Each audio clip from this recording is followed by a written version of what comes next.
What's up, Capelite?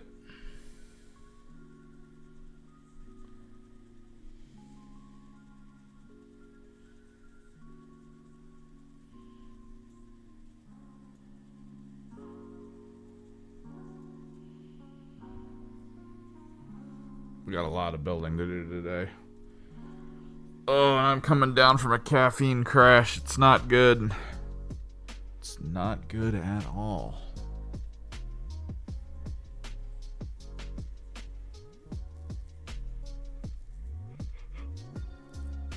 Ugh. Yanni. But we really gotta get into building. So let's get to it.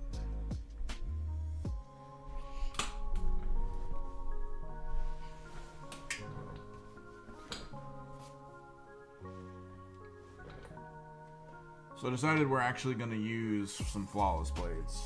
Let me pull this up here. There you go. We're actually going to use some flawless blades. I think it's a valid option. Originally, I had some conversions, but after seeing someone else's flawless blades, I decided like it's not good enough. The original versions I had were the same size as like a regular like infractor, so it's just half the height almost. Like it's the head comes to where like the shoulder line is. It just doesn't look good. These look more ominous. We've got 2 more boxes of these coming, but I bought a Combat Patrol to make these because the Combat Patrol is actually kind of cheap when you consider everything's in it, because these are like $60 a pop. Combat Patrol's 170, these are 60, so 120, and then the infractors I think inside are 60 or 65 or something. So like you're already well where like the Combat Patrol cost is. And then you get an extra little leader unit, which I'm gonna have to build, I think in a different format than the other leaders that I have. I'm gonna try to build something a little more interesting maybe.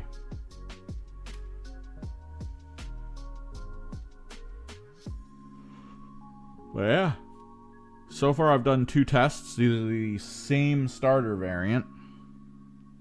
I still don't exactly like how these are made, but we're going to try to work them out a little bit. We're going to try to stick to as many helmets as possible. I'm going to go with this head for like the general ones, just because it looks like a death metal kind of thing, which is cool.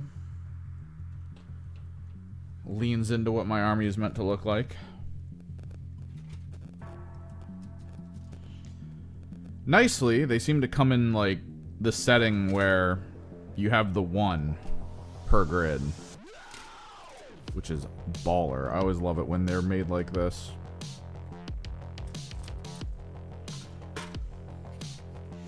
What's up with you, Capelite?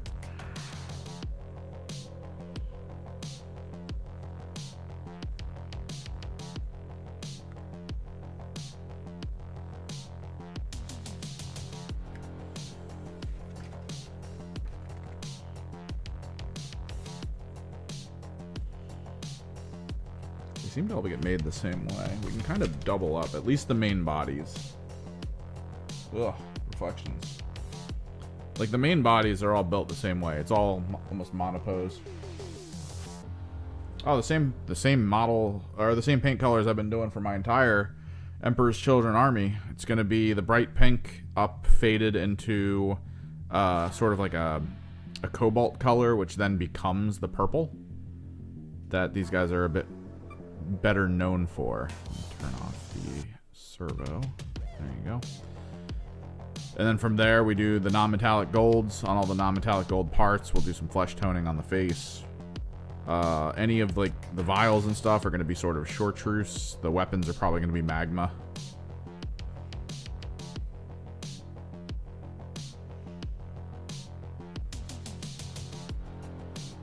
And we'll go from there. I cannot speak Swedish, as I am not Swedish and have not learned Swedish.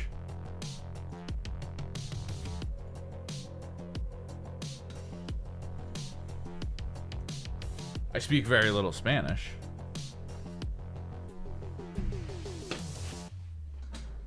Because like most American kids, we had to go through a language course when we were in middle school and high school. I didn't really pay attention to it.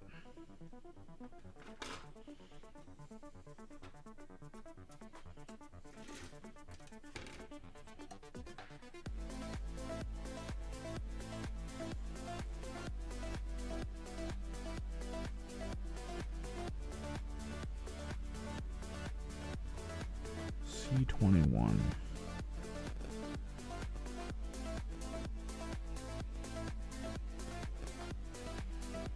I mean, there's people from Sweden who can't speak Swedish.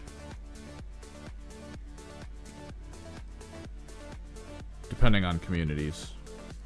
You always have those weird pocket communities that are like, yeah, I'm from Sweden, but I only speak German. And you're like, oh. Okay.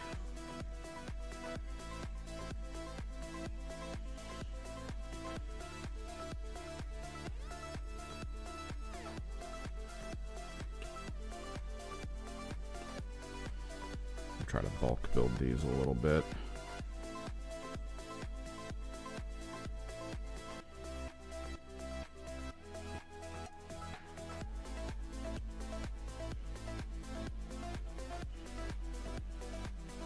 I've been tinkering around with other detachments for the Emperor's Children.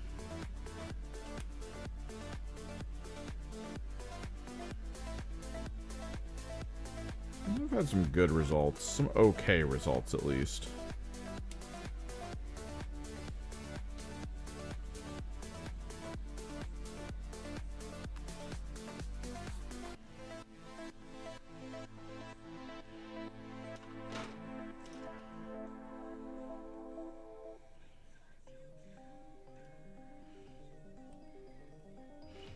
I do wish these guys looked a little different. Like, I wish there was a little bit more built into the poses for shiftability. Like, different front knee components.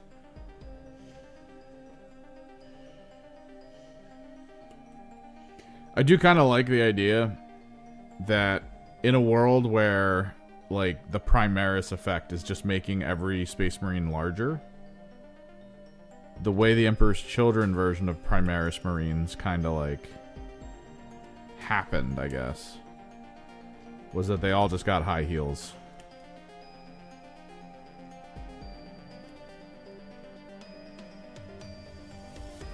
Like, that's my favorite part about these guys, is that they all just have high heels. It's like, ah, we're not compensating for our height at all.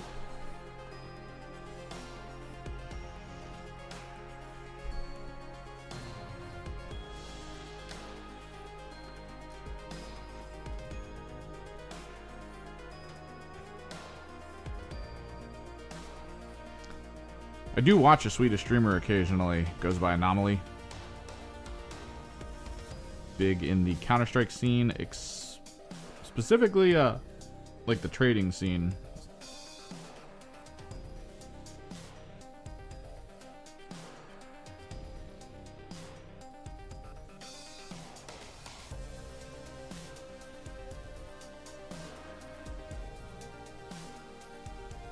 Okay. Yeah, goodbye, Capelite.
We are gonna have to drill some of these for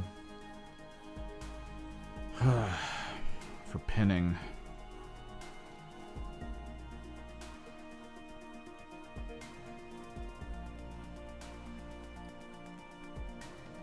Dude, the caffeine crash is real. I feel so tired.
Doing alright, doing alright.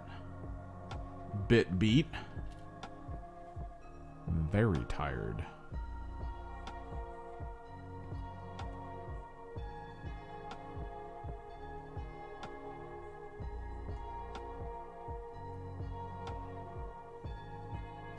It's been like a week. I did my holiday week. Went to my buddy's house, where we played, oh god, so many games. Well, okay. We didn't play a ton of games of 40K. We played very long games of 40K.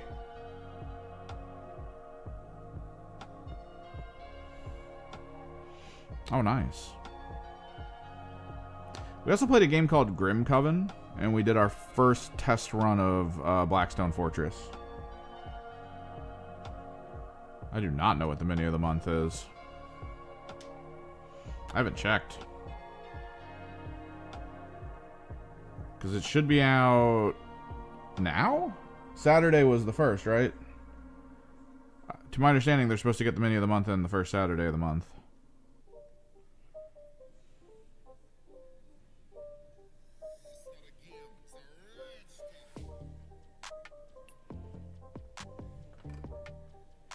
Yeah, because today's like the 3rd. They should have had it by now. I want to try to get a game in at the store next weekend. We'll see what it is, if it's still there. What big releases have come out? Would it be something related to that, or would it just be like a rando thing? Like some AOS mob?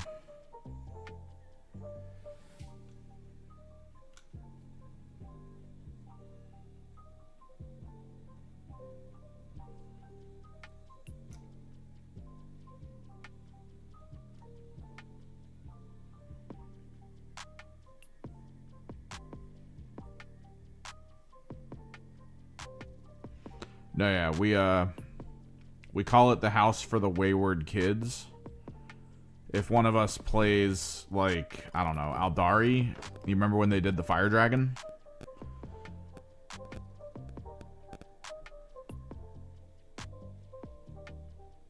So they were doing the fire dragon, and one of us was just posting up, hey, if anyone goes there and gets one, just hand it to me later.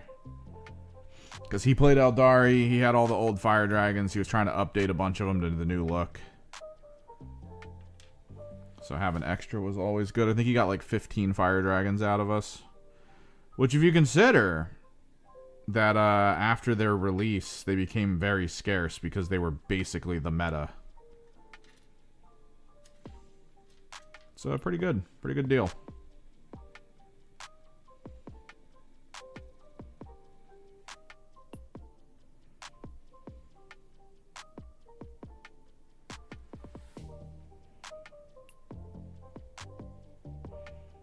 So I guess it depends. I mean, they just announced those Nurgle things, but I don't think they would be the mini of the month.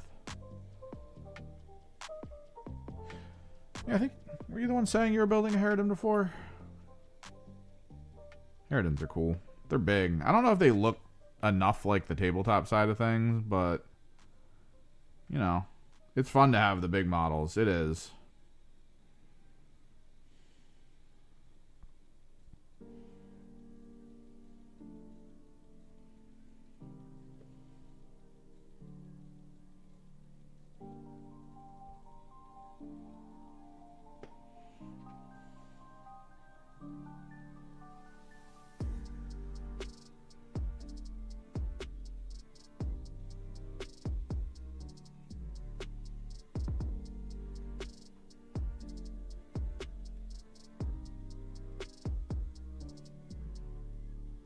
Okay, everyone's on lurk mode today, Jesus.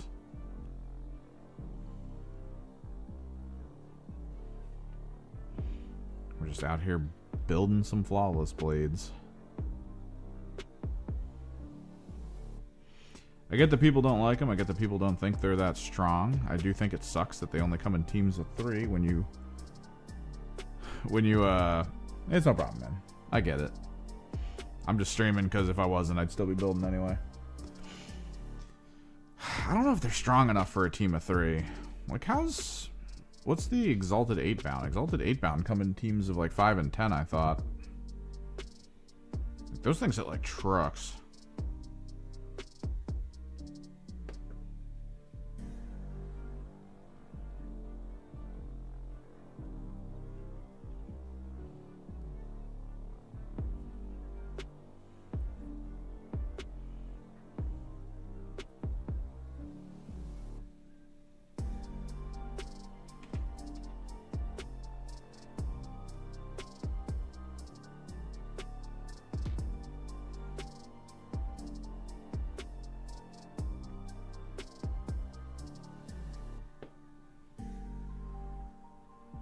I don't want to get another Land Raider. Even though Rapid Evisceration sucks, I do think Land Raiders have a level of value in it. I would do one Land Raider filled with Flawlesses and maybe Lucius.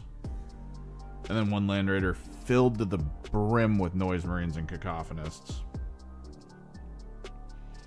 I'd have that one be the one that shows up off the table edge whenever the hell I feel like it.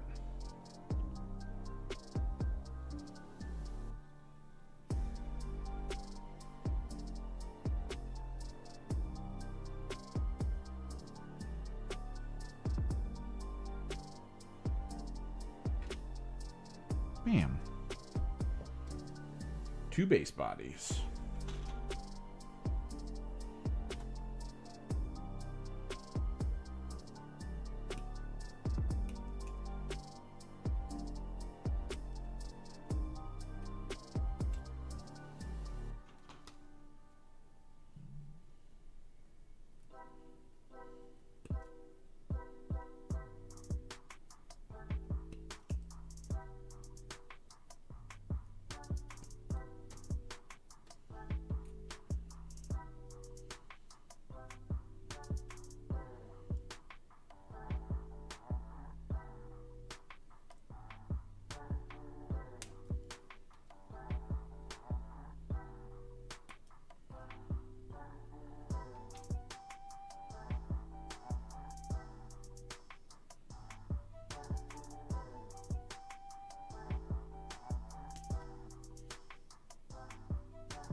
But yeah, all weekend was crazy. I feel like every game we played was over 5 hours.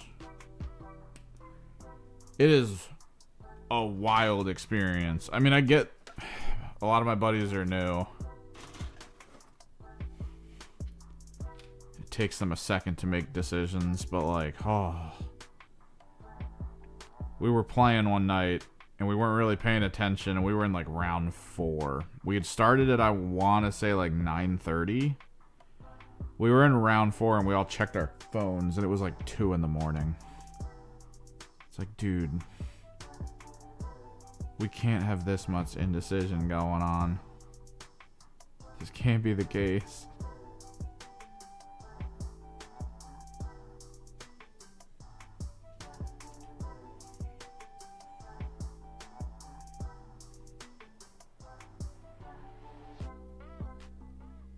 It was absolutely baffling.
So I'm thinking with the 10 infractors they give us, I'm just going to build straight up like 10 infractors. I'm not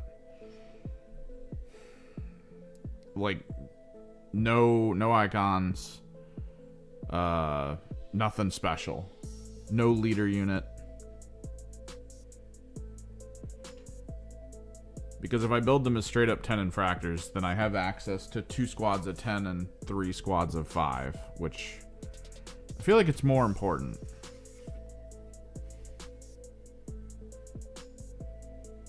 Like, I don't know how many times you want to run more than 3 total squads of infractors.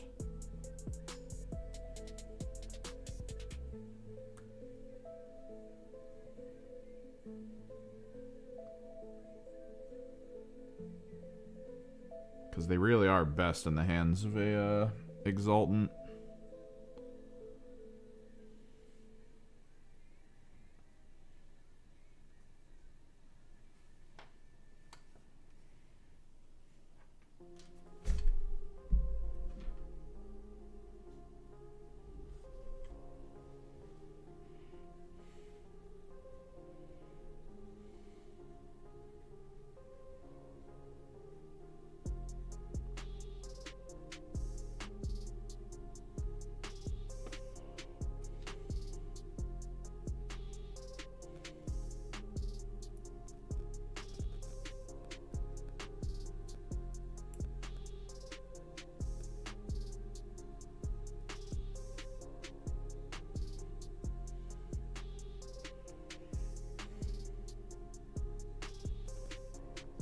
Hell yeah.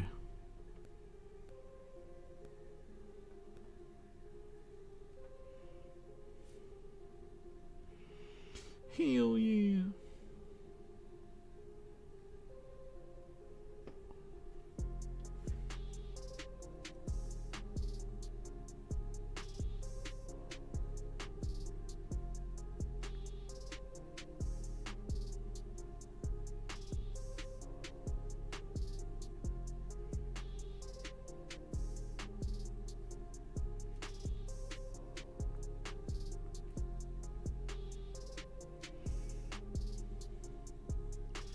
Give them the drugs.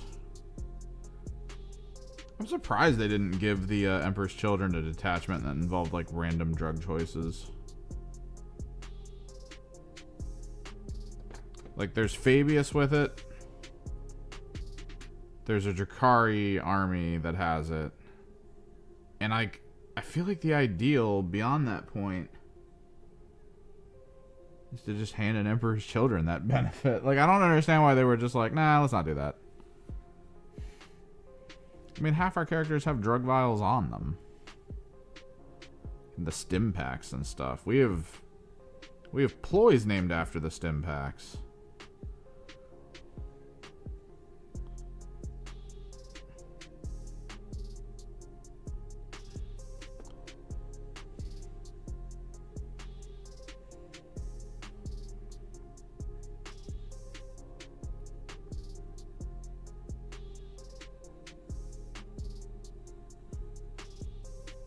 No.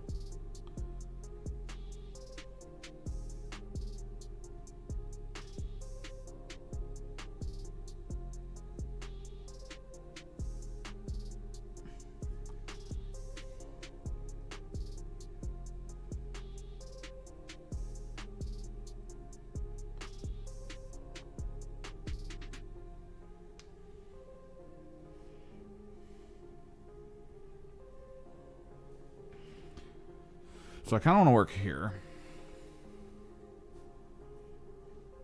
So let me do that.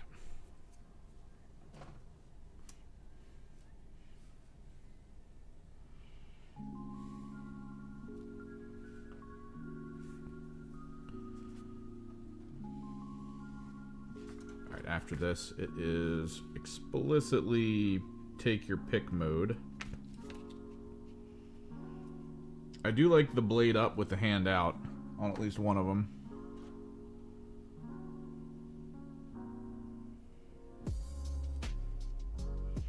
I think I'll double blade the next one too, like small blade.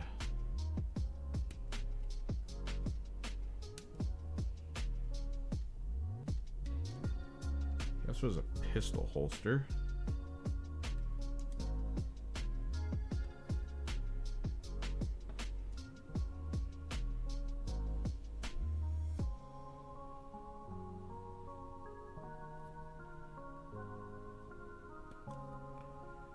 Grenades on that guy.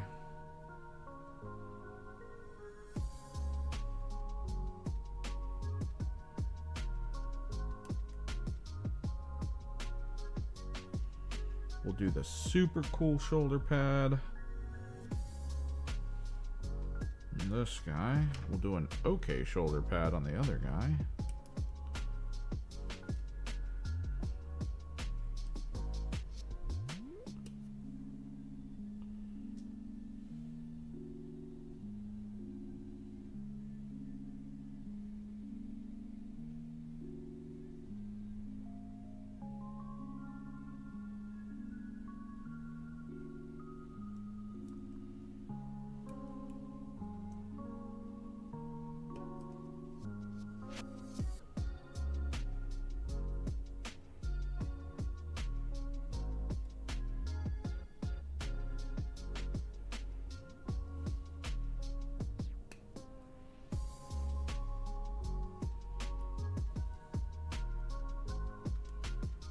These guys some parry knives.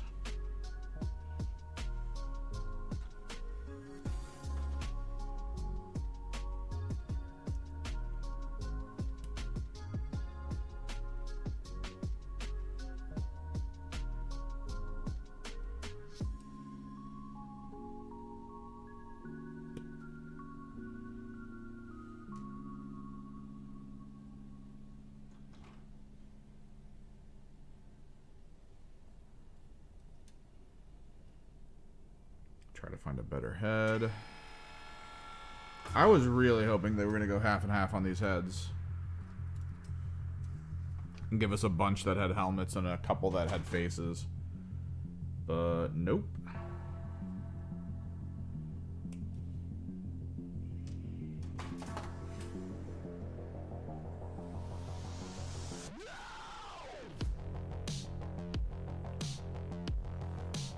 Let's do the belt item first.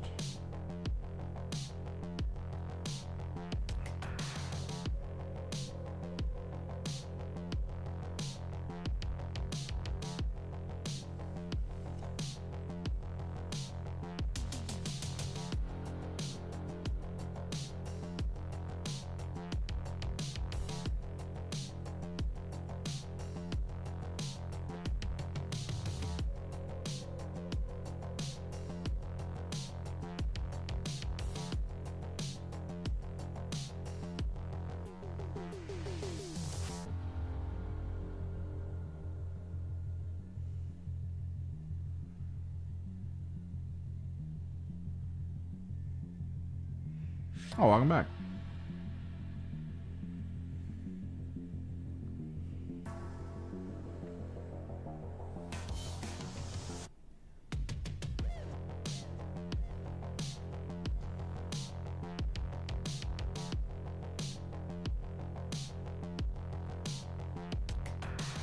So we're probably not going to paint these till maybe next week.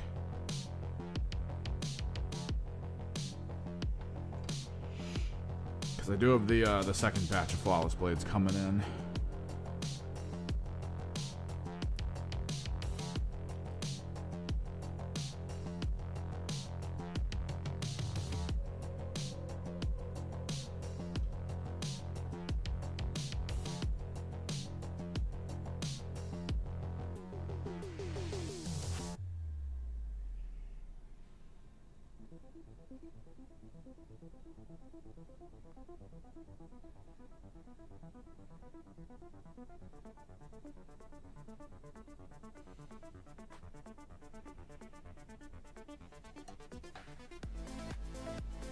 This guy pushed out of the way.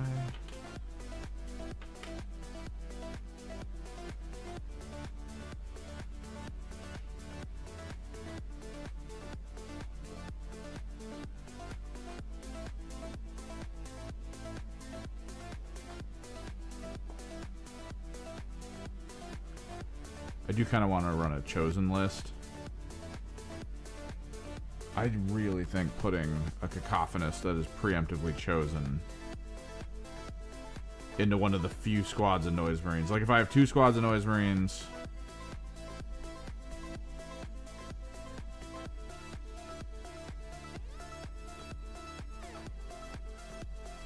if I have 2 squads of Noise Marines and oh, okay. And 2 cacophonists and like no other leaders in that army outside of like maybe Lucius. In the chosen format, the chosen rule is that where did the hand go? The chosen rule is that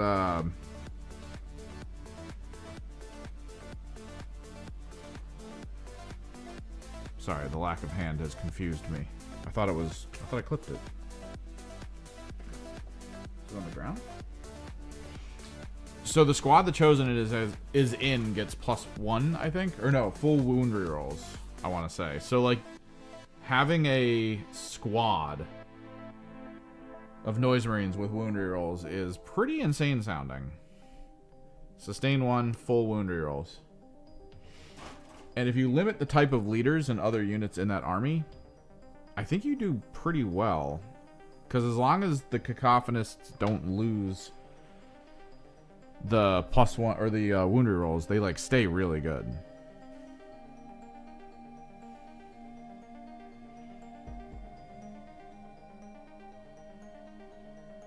Like weirdly, I feel like the chosen list is not all about exaltants at all. Because if an exaltant is in the chosen list, it's in a squad of infractors, and if it's in a squad of infractors, they already have wound rerolls. They have access to, at the very least, rerolls of 1, and then they have full wound rerolls if the target is on an objective. So, like, it's a redundancy.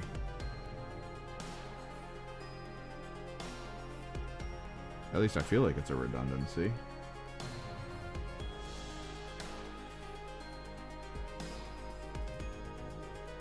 So going mostly Cacophonous and maybe Lucius is like the better idea, right? There's also a high chance that that's like an okay list for Fulgrim, although the Phoenician list is probably just the best for Fulgrim right now.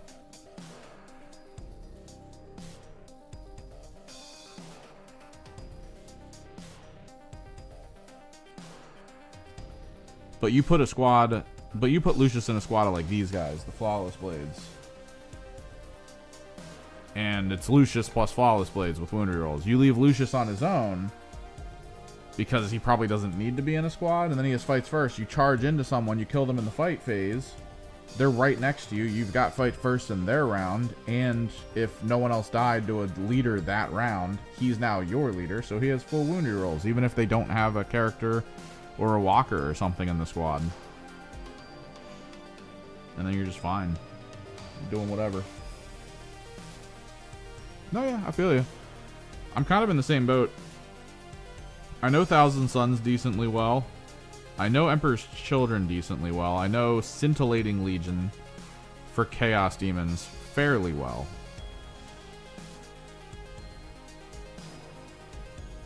I feel like they are a lot more powerful than they were, and I kind of want to start using that.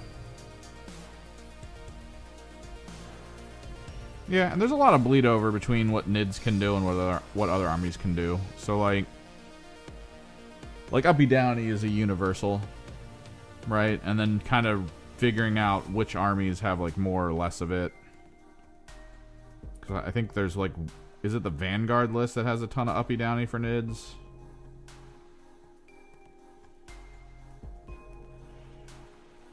Like you kind of see the strength of it when you're playing your NIDS, and then you suddenly are just like, oh, I have to look out for that with other armies. So you get a feel for it.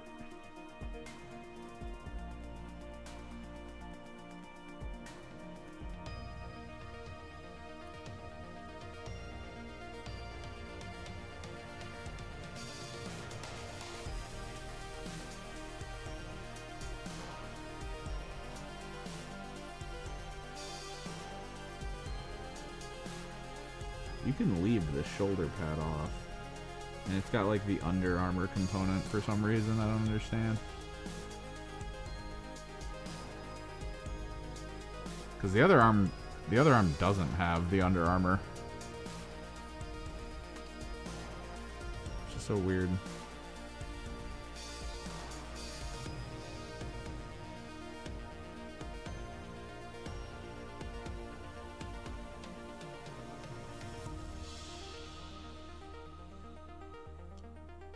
I use a kind of universal company glue. Let me get the brand for you here in a second.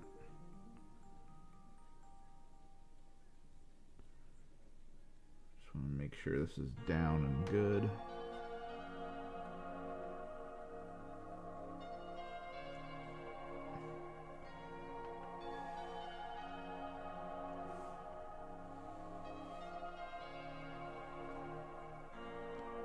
It's a company called MaxiCure.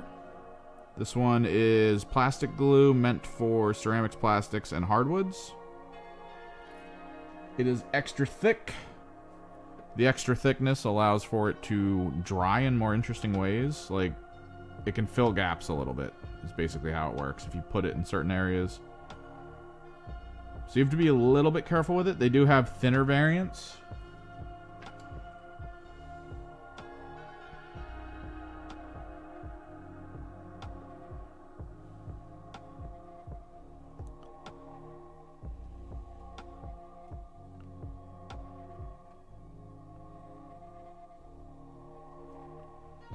Yes. He bring the blade. This is straight up the guy from the My Blade meme.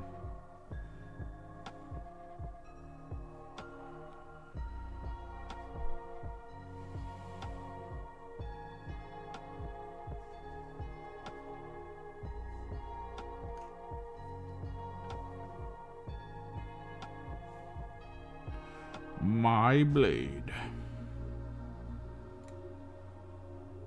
has every enchantment, every single one.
Not this knife, but other knives. Absolutely. If you just get caught in a moment.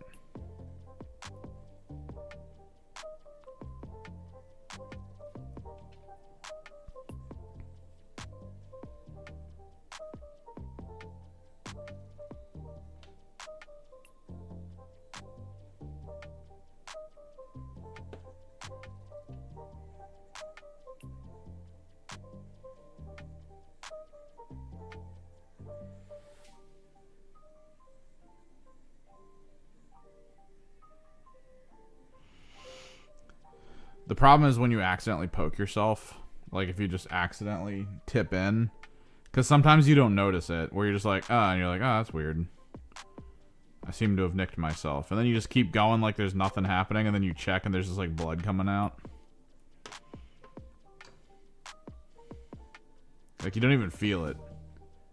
It's just so thin. But it gets to where it needs to cause a little bit of damage.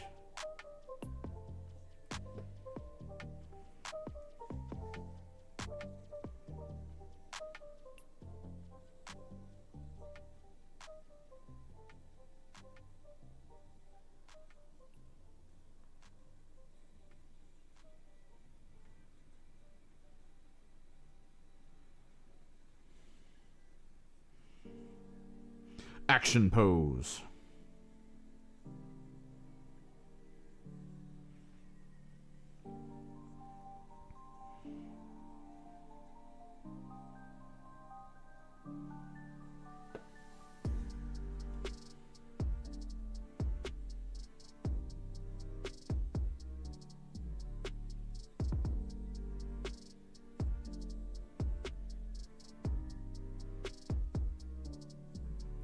Ah. We gooch.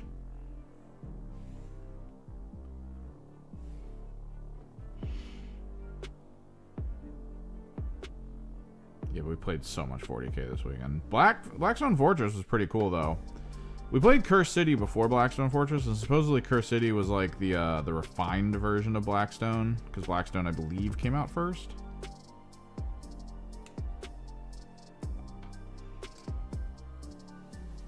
And I don't know. Curse City, when we played it, it just felt kind of easy. We only had a few moments when we were playing where we were like, oh, there's problems here. Oh, that's not the way to go.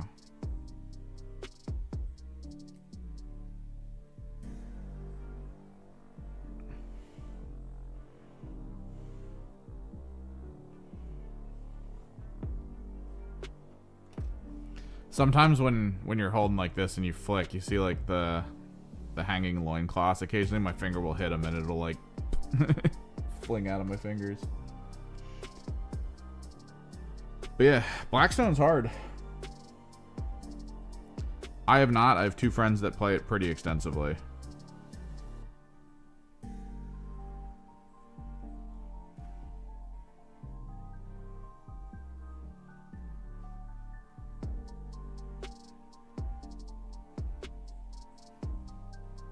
Must push head into, there we go.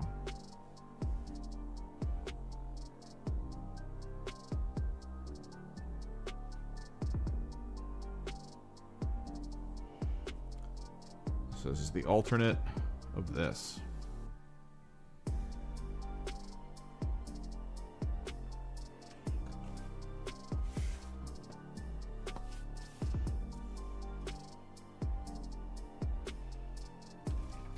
Now we make the last one. Same deal, legs, front, back, and then mid torso. Yeah, these are put together the exact same way each time. So it's this one and this one.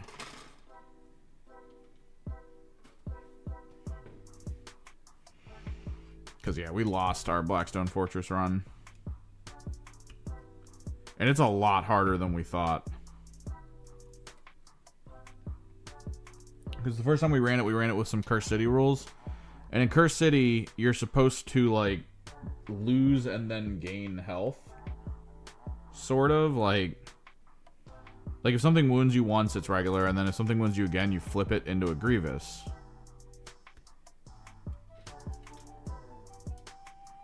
As far as we know, that's how it's supposed to work. So it's like you're counting up in your wounds. But then in Blackstone, taking a wound and a Grievous wound is like 2 separate things.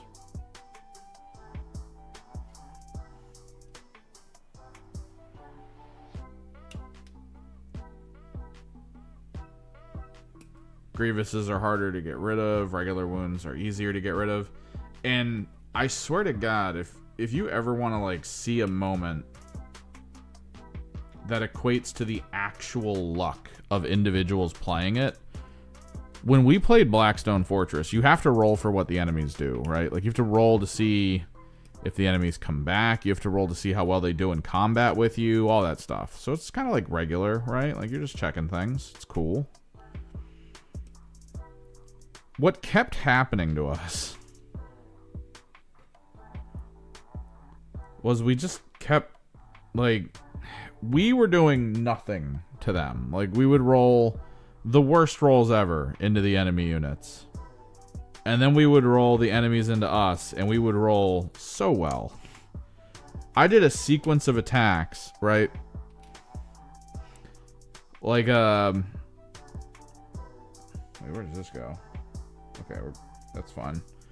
I did this sequence of attacks once in this game where, like, I was able to fire, like, 2 or 3 times using basically, like, a D, I think it's a 4.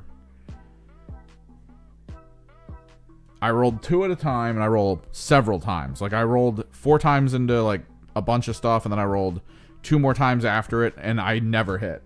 Like, I'm just constantly rolling misses. And I think it's, like, one or 2 sides on a D4 is a miss. All the rest of them are hits and crits. So I just kept rolling misses. And then this little creature called like an Urgle comes over and attacks me. And he swings at me 3 times, right? 3 times only with 1 of the D4s. Just 1. And he goes crit, hit, crit. And that happened every single time anything occurred to any of us in the game. We would always like full damage roll ourselves as the enemies, and then when we go to strike back, we would just miss. It was so bad.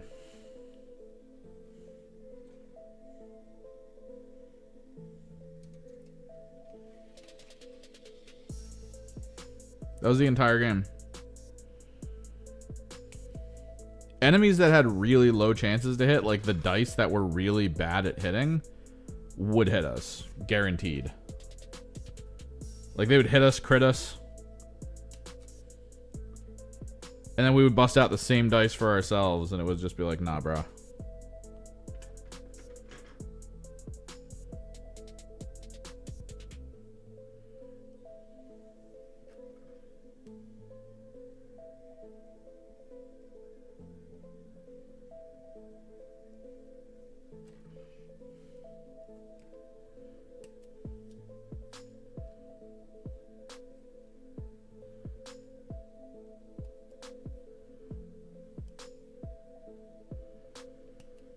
So yeah, we didn't make it to the end of our first dive. From what we can tell, you're not supposed to try to, like, make it to the end. You're supposed to get as far as you think you can go before you're like, we really need to leave. Let's get out of here with the stuff we have, buy some loot, get stronger, and then go again. But in our heads, it's Cursed City mode, where it's like, this is easy. We can just keep going. There's no danger. Oh no, there is danger. There's extreme levels of danger. When you're in the 3rd floor and half of your team is like full grievous wounds. Unable to heal themselves.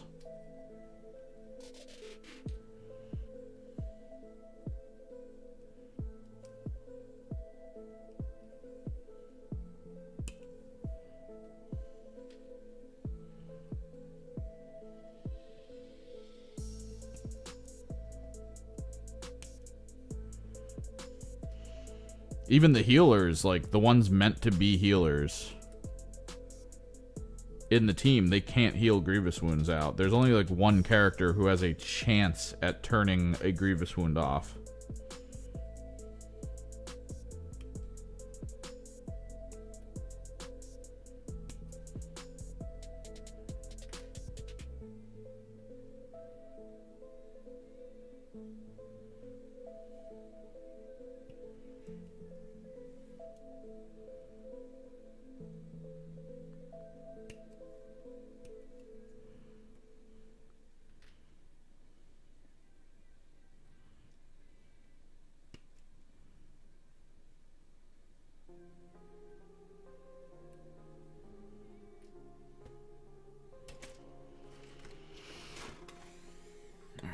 Here we go. Let's go cleanup mode.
So any other fun things going into the collection other than a Harridan?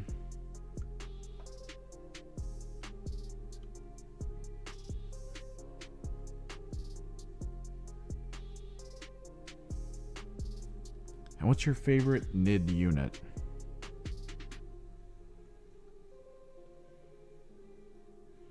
I've always been very partial to warriors. I think there's a detachment that's almost exclusively warriors too. If I did play Tyrannid, that would probably be my detachment of choice, would just be like the pure warrior detachment.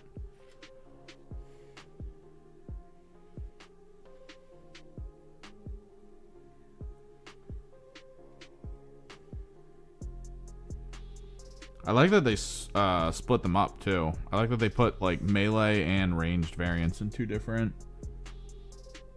specific data slates. That way you could bring way more warriors than normal.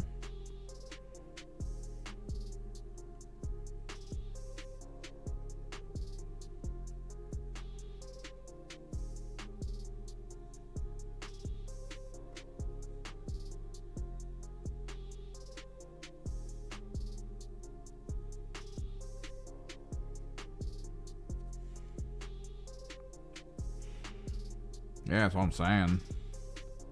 It used to be that you had to kind of like make one unit what you needed, right? Like you would have to be like, all right, I'm gonna have 2 melee guys in this unit, then a bunch of ranged, blah blah blah. Now they're like, nah, specialists. I'd be the weirdo at a tournament with just straight up maximum number warriors. And then maybe a boatload of gargoyles.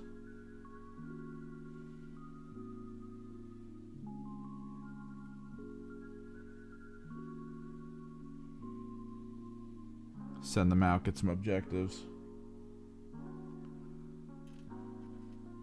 No, yeah, the burrowing units and the detachment that's meant for burrowing is extremely strong.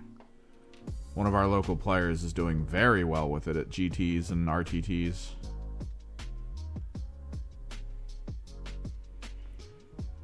It's like whenever I run Forge Fiends in my Thousand Suns, I assume that I'm gonna put them in reserve.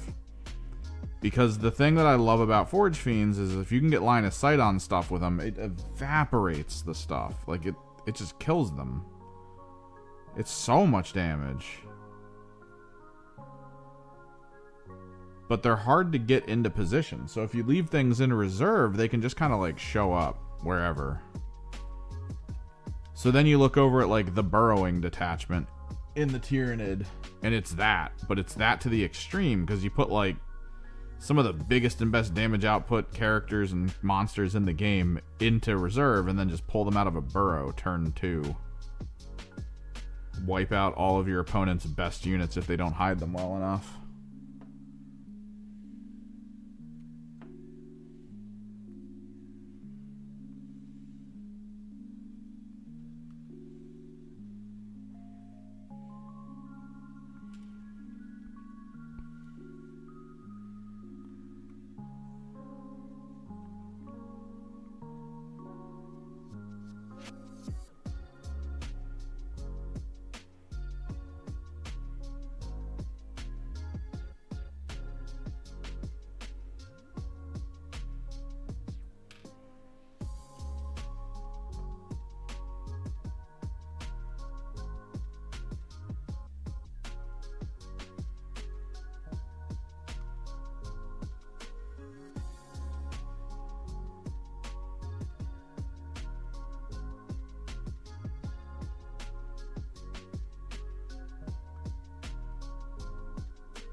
It's like old school 40k in 3rd edition. Tyranid had a rule of flesh hooks that allowed them to basically cling to ceilings and walls.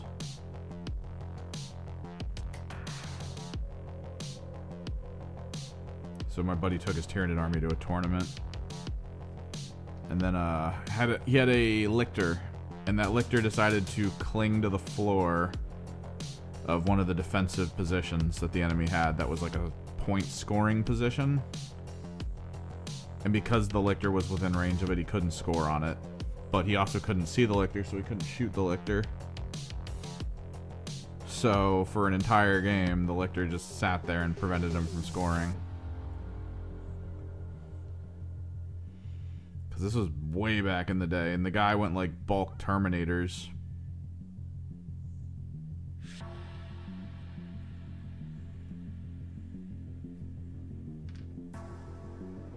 So he didn't have a lot of units on the field. And he put most of them in the tower.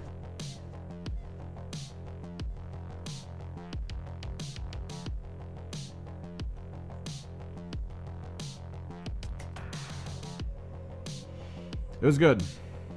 It was good. It was fun.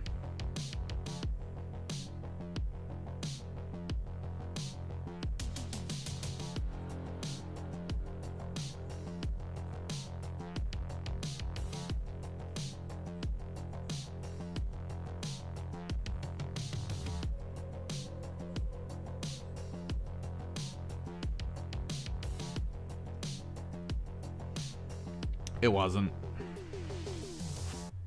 It was annoying more than anything else. The arms race that it had was pretty bad. The arguments over the pie plates were pretty bad. Like, a lot of people who remember it with rose-tinted glasses because it's nostalgia. I was a little kid playing. This was before I had to pay taxes. So just like video games and everything else, it's like you remember those times much more fondly than you do like modern stuff. 10th is way more approachable. Way better for new players. Like, if you were a new player playing 3rd, the filter for you wanting to leave was so much larger than the current edition. Like, when you get hit by someone who's hard sweating, like, if you went to a tournament and you went into like an Aldari army that was all Guardians, you would hate your life. You would hate your life more than anything in the world. Because turn 1, it would take 3 hours. Like, facetious. It would probably take 45 minutes for the Aldari to finish shooting.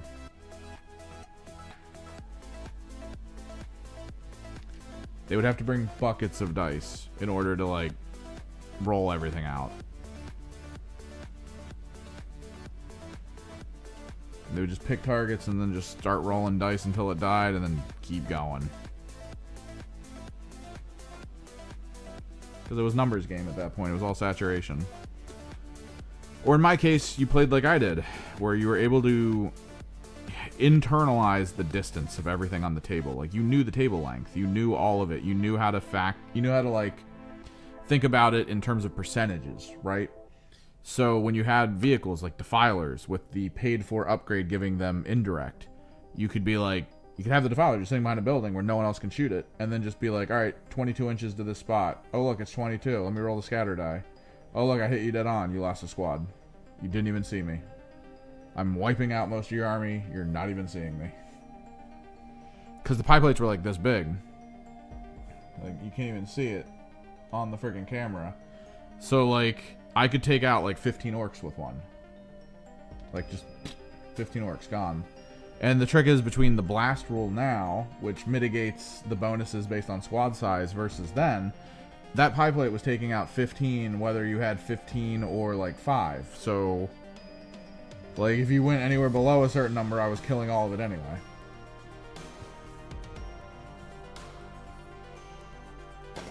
And that was basically all of Imperial Guard shooting, was just placing pie plates the whole game. Until everything on the enemy side died.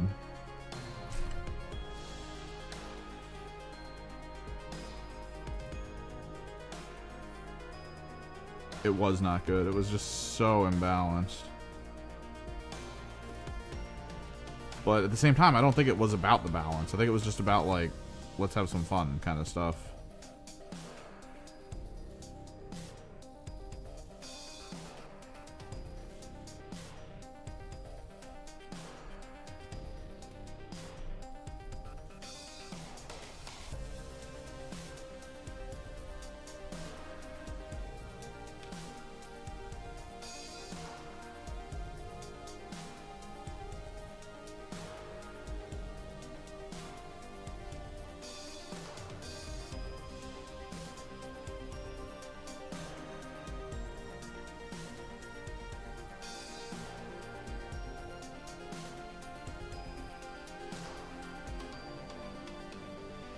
The Norns are okay.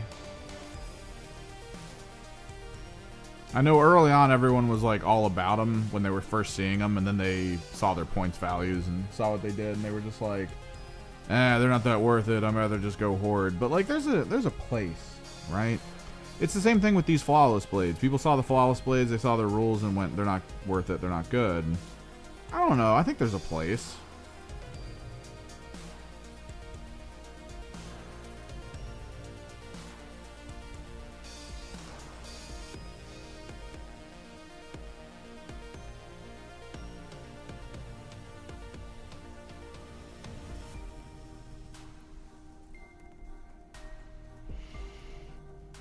Because it really is, like, you're paying whatever those points are to put it on something to be like, this is here now, you can't take this from me, right? Like, then just go elsewhere. Go do other things.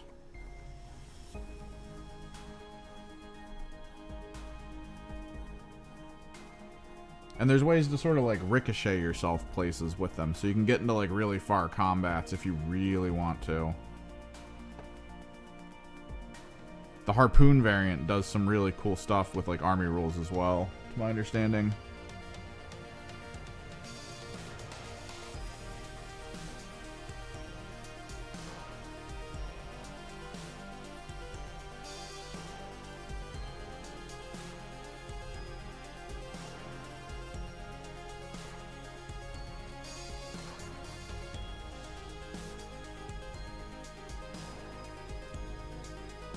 I mean, I agree with some people that it's like putting a Land Raider on a back point. A little bit. It just depends on where you put it, I guess. So I had a Land Raider and I was like, alright, this is my home objective holder. I don't know. I feel like that's a, I feel like that's a blatant waste of points.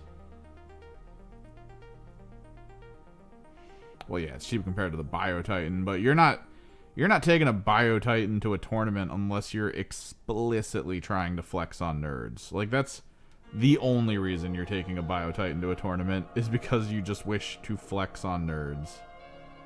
That'd be like me showing up with a Reaver. It's like the one guy who showed up with like 3 Storm Surges to one of the tournaments I went to or whatever. Oh no, he showed up with whatever the frickin' Tau Titan was. I can never remember what it's called.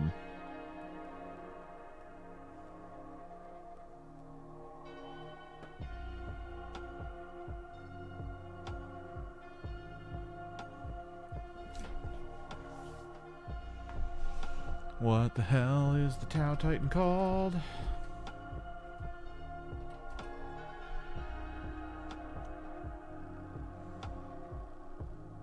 Ah, the Unar. Ta Unar. Alright. Have a good day. I'm gonna keep building.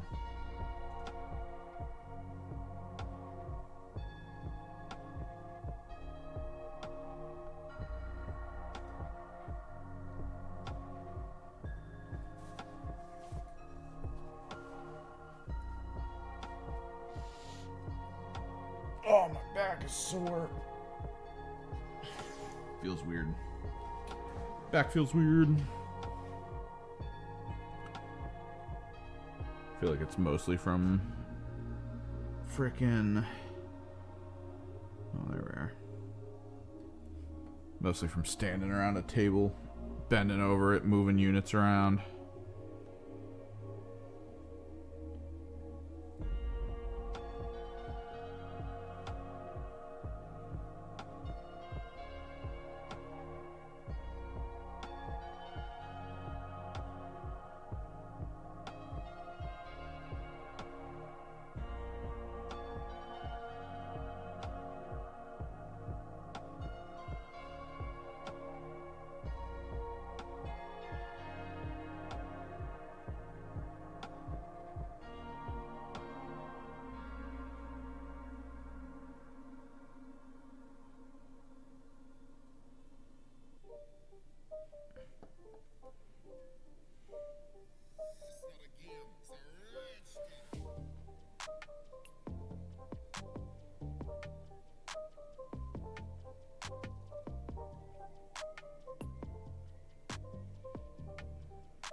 Hell yeah.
Need to figure out where I can play my one buddy at.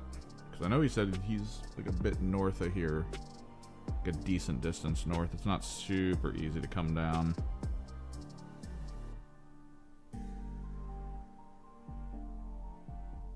So if I can find a halfway point between here and there, we can try to get some games in.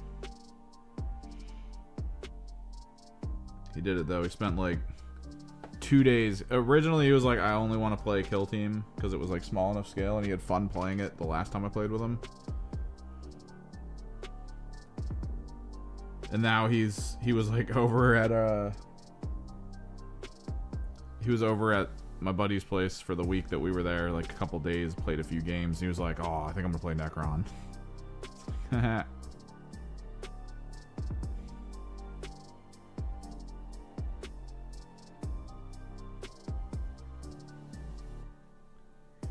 Got him.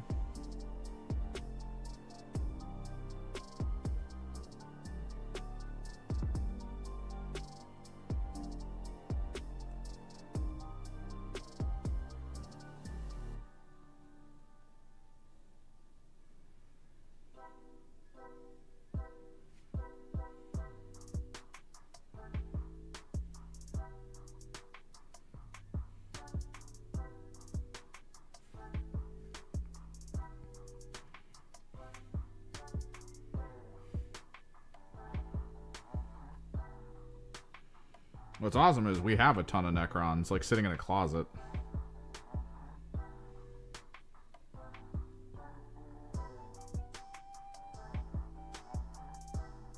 So if he's genuinely interested, he's gonna have, like, a ton of stuff, just, like, off the rip.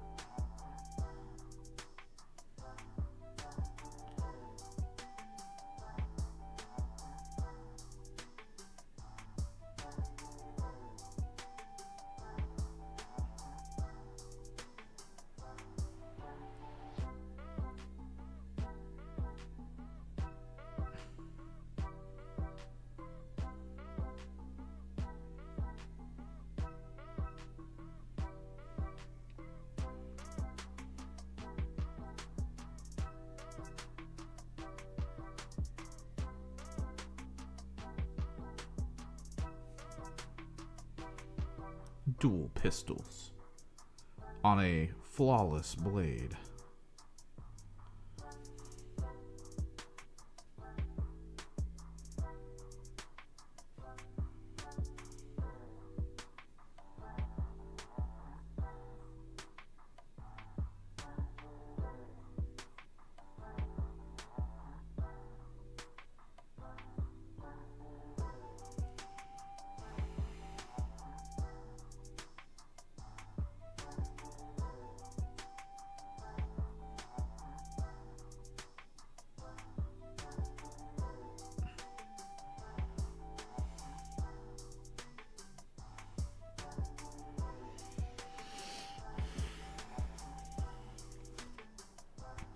Boom.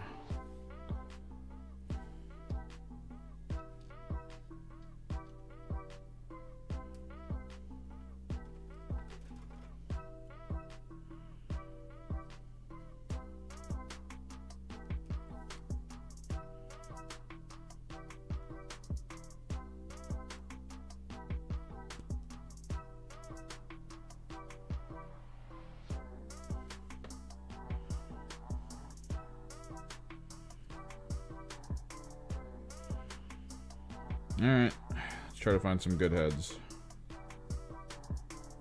I think this one's decent.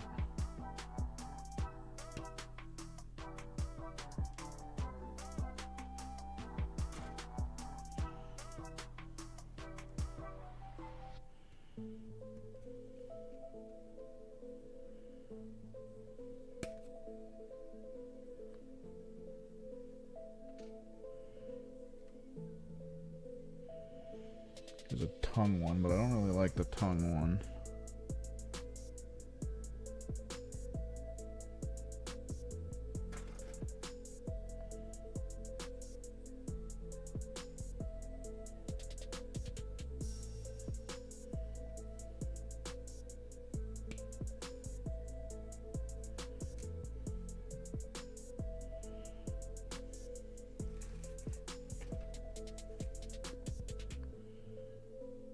Okay, this is a weird variant.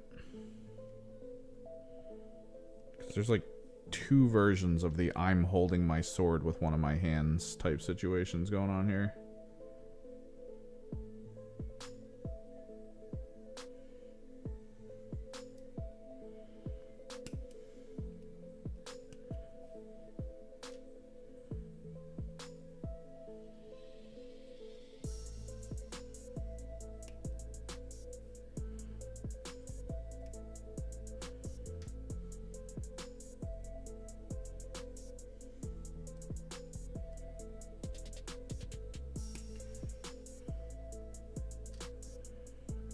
Word.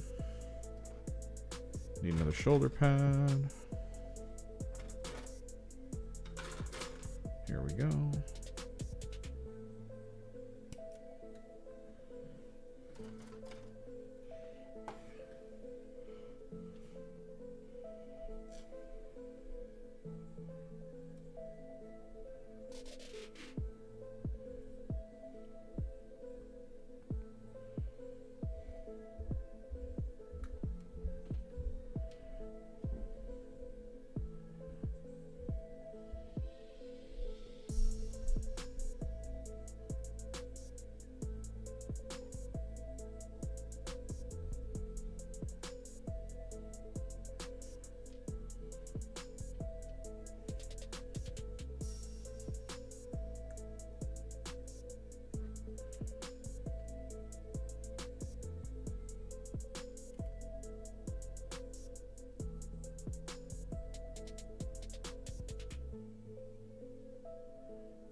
I do still think flawless blades are a little too expensive. Like, I get it.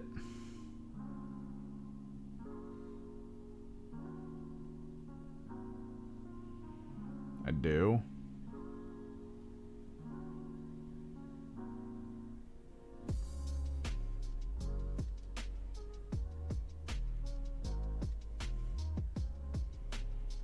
Like, they sound powerful on paper. The ability to wound anything on a 3 is crazy in a squad like this. Like, the idea of just running into, like, a T-14 vehicle and being like, I'm wounding you on 3s. That's insane.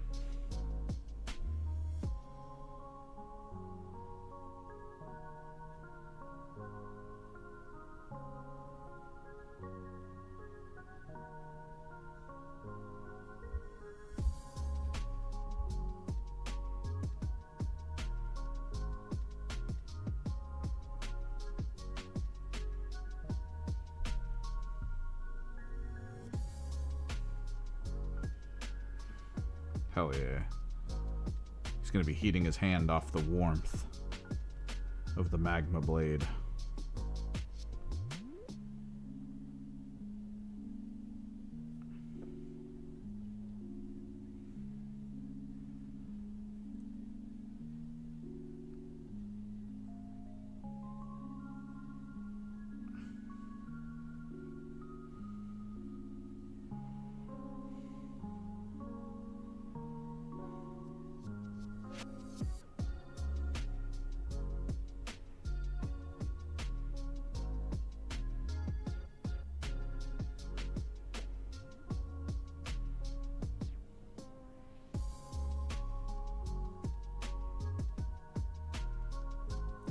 Ah.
up, Wolfgang?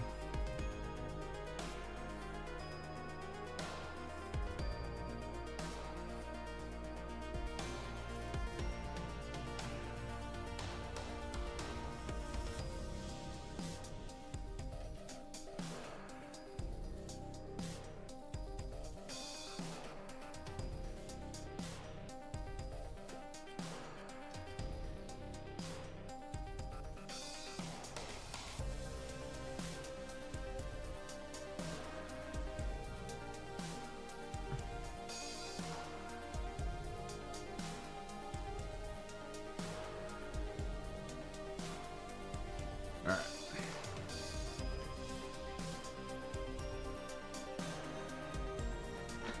Things we need to do. There. Let's get some bases prepped.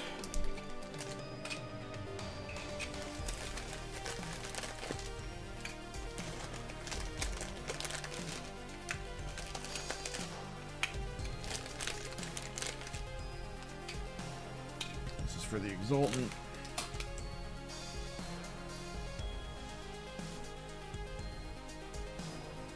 We're not going to need the plastic glue for this. Plastic glue doesn't work on this.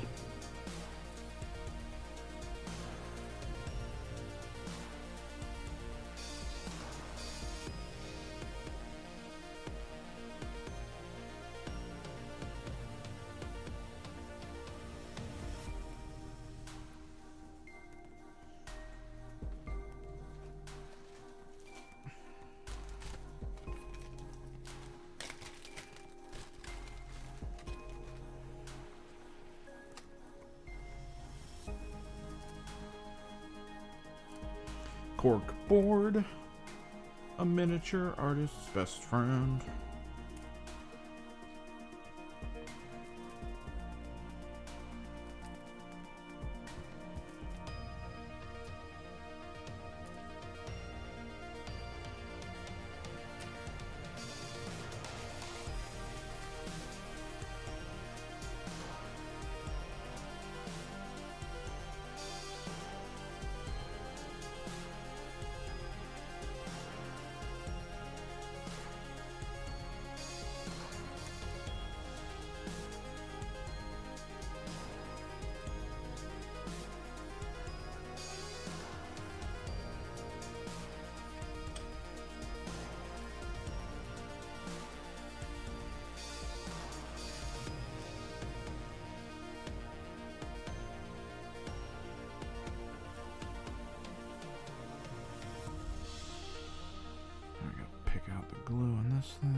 magnets going.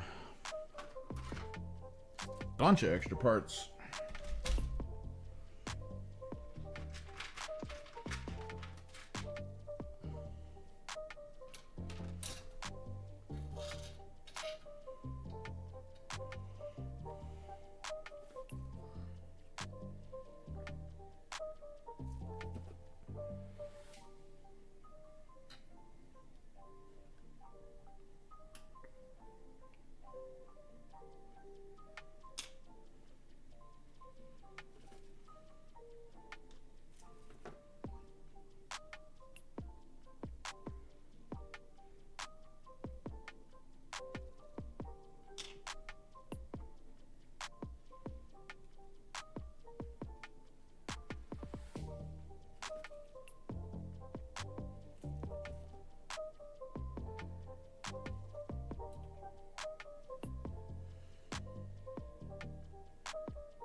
Oh, E6000, so chemical. I'm gonna have to crack my window open soon.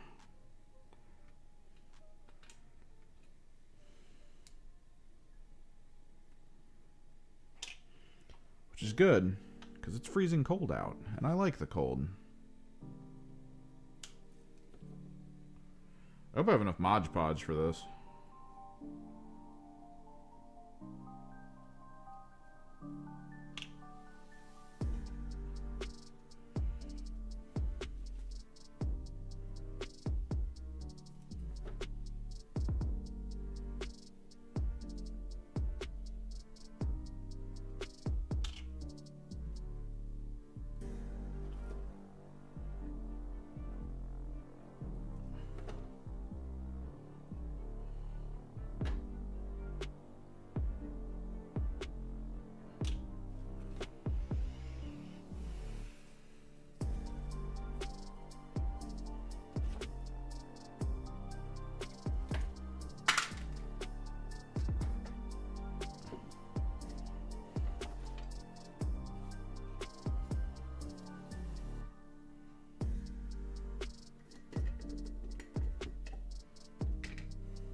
A little bit of added moisture.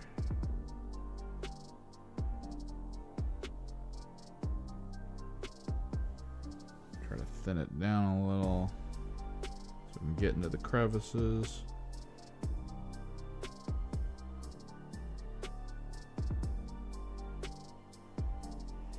What's up, Kill Team Hungry? Hungry.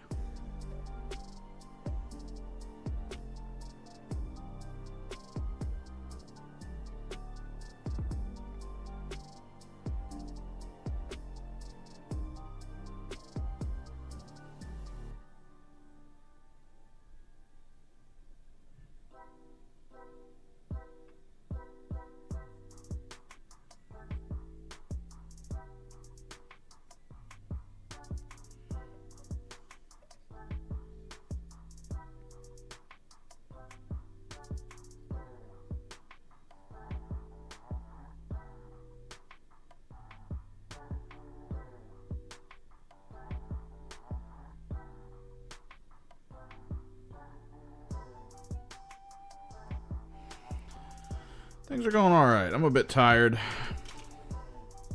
coming down from a week of playing games at one buddy's house.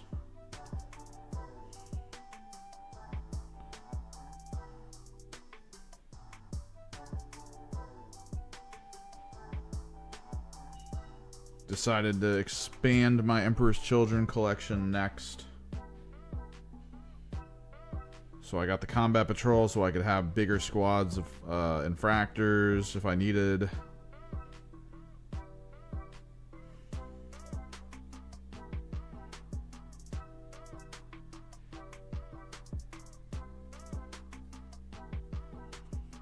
Got 2 more boxes of Flawless Blades coming. That way I can have some options there for big squads or small squads.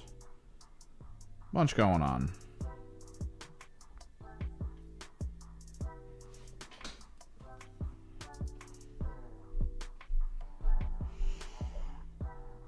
Not much going on with Kill Team. I mean, people come and go within hobbies. Sometimes it sucks, sometimes it's fine. I quit 40K for, God, like 15 years before coming back. There's a lot of other games out there. You can always find something new and interesting. No, yeah. It is important to stay playing. I mean, you got to keep your interest in the hobby that you want to be a part of, right?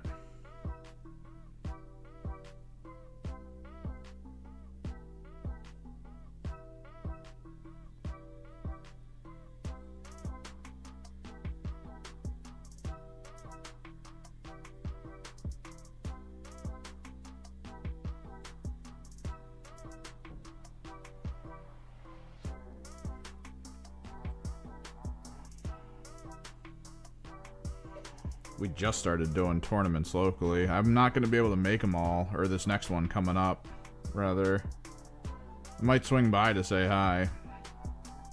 See how people are doing. But man, I haven't been able to think about it for all that long.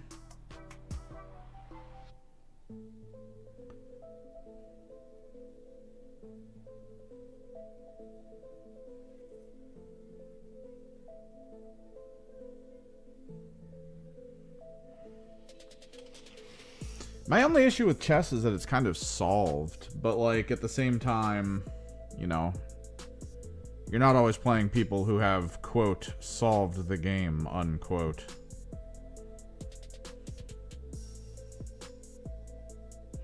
So like it can be fun sometimes.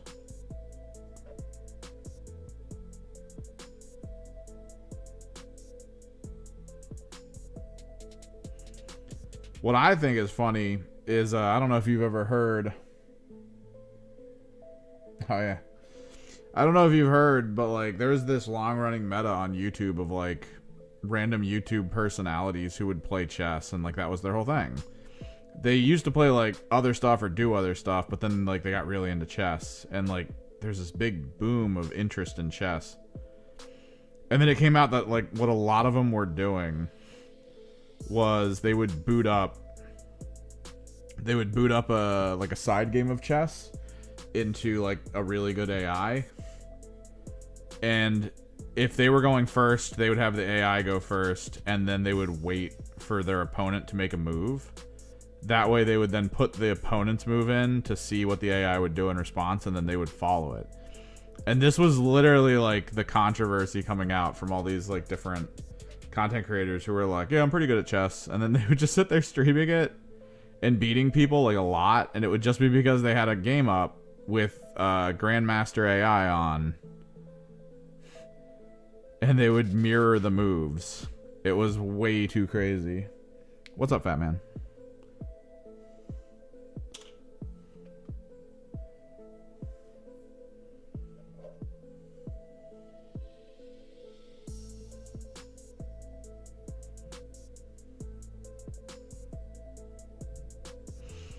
VHS can be fun.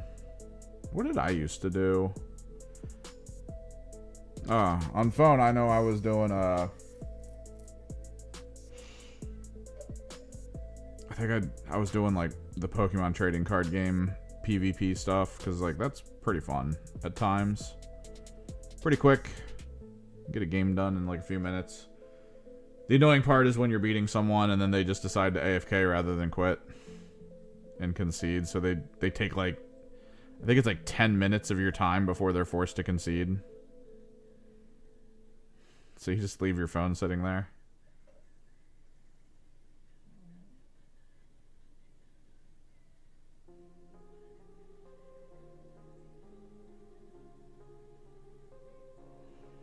But yeah, that was a whole thing. I can't remember who did it. It was some big YouTube personality. Whoa, people pouring in. What's up?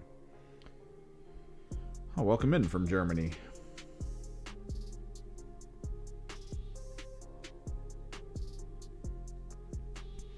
We're working on some miniatures today, specifically Emperor's Children. Expanding my 40k stable of units.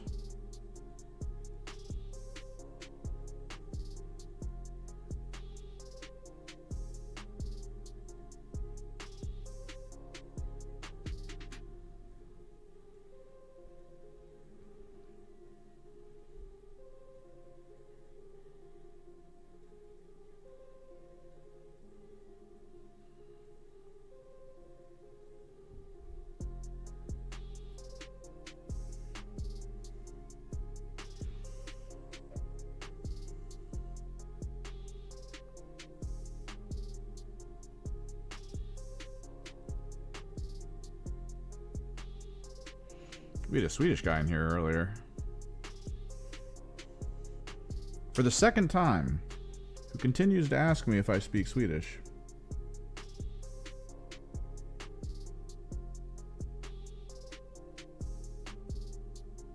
The old world, but the old world's kind of new. They brought it back. Rather, I guess.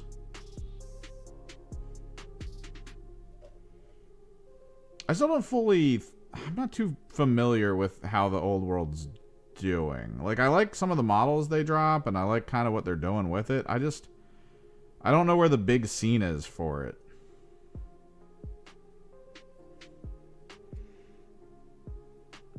Yeah, rank and flank seems cool. I like the idea of rank and flank.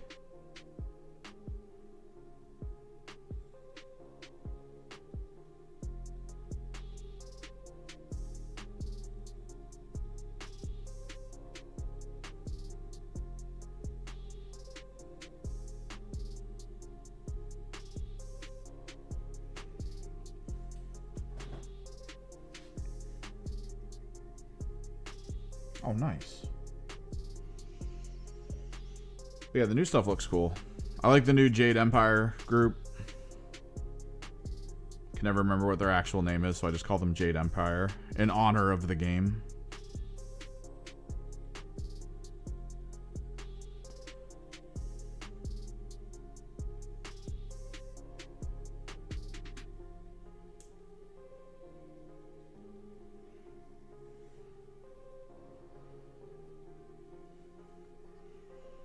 Like I said, like, I know a lot of it sold out here. Like, almost every release, every new release for Old World sells out.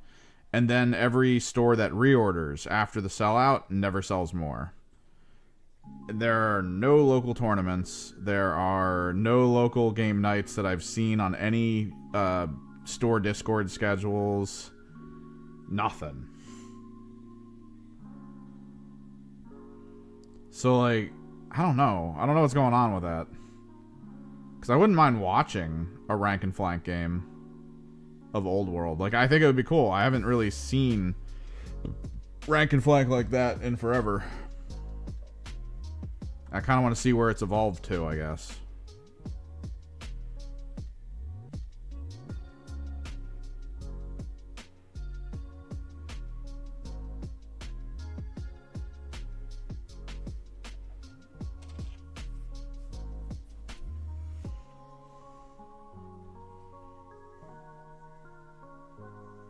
I am running out of Mod Podge. I'm probably going to need more. I got to do a pigment check before we go into our painting week for these guys. Because if I'm out of pink, like, ugh. We're going to need pink, purple. I need to make sure we have cobalt. Pretty sure we've got the non-metallic golds. Pretty sure we've got the chartreuse.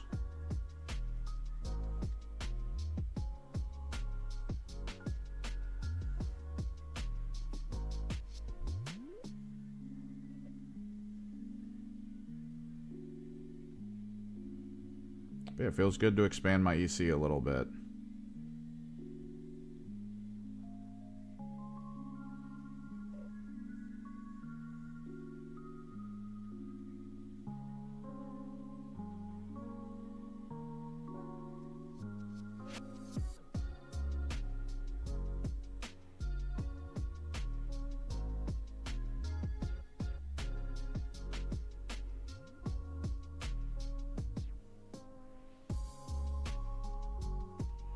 Weirdly, I do kind of want to get a bunch more Sectar robots for Thousand Suns too, somewhere down the line.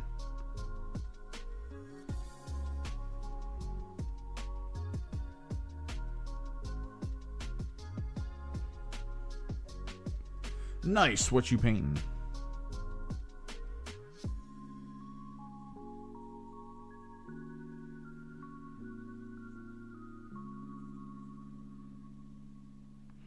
And technically we're not painting, we're still in hobby mode. This is PVA glue we're applying. I'm sealing the cork. That way the cork doesn't fall apart. What's up, Cosmic? Oh, nice, painting orcs. What kind of orcs? Crumpin' orcs? Cunning orcs? Speedy orcs? All of it. Orcs are fun. We only have a few people locally who play orcs. And they are diehard fans of the team.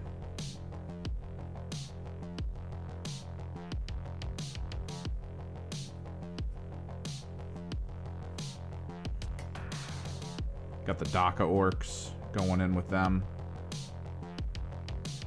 Never underestimate orc DACA. What kind of corn demons, Cosmic? Bloodletters? I mean, 94. That's got to be bloodletters. That's got to be hounds. Some juggernauts in there, I take it.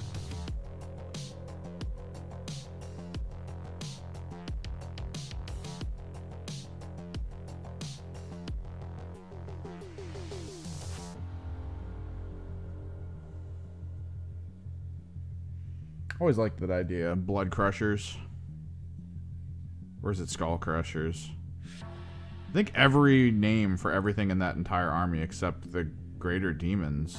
Oh no, they're called bloodthirsters. It's all got either skull or blood in it. Very single-minded, that army. Which is always good.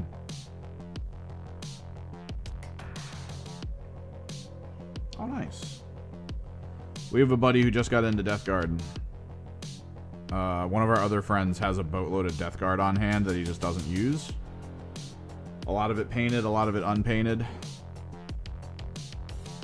So we got him to sell it to our other friend, so that guy's getting into it.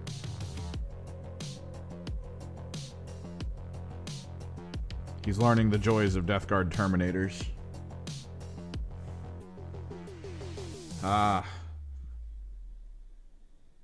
The one exception to the blood and skull rule. The flesh.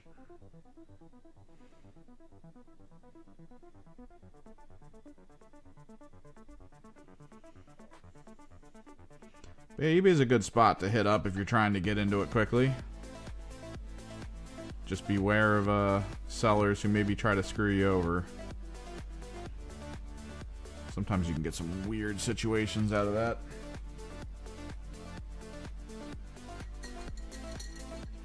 I just got back from a week of playing games. A week.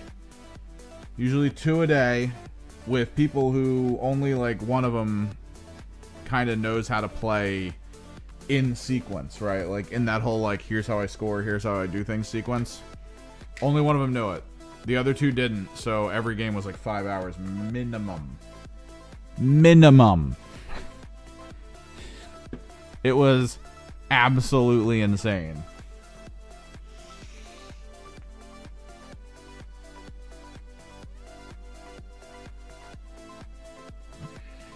I played my Scintillating Legion. I played almost every single detachment out of the Thousand Suns. I played, I think, 1 detachment out of Emperor's Children. Oh, it was a week. I'm still coming down from it. Like, I woke up this morning at like 11. I was just like, oh no. Got out of bed. I felt okay. And then about an hour into being awake, I felt the caffeine withdrawal hit, and I was just like, oh, today's gonna suck. But here we are building.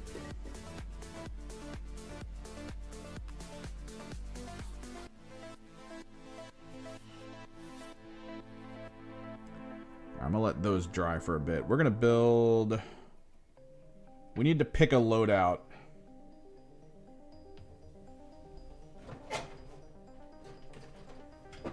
For this guy.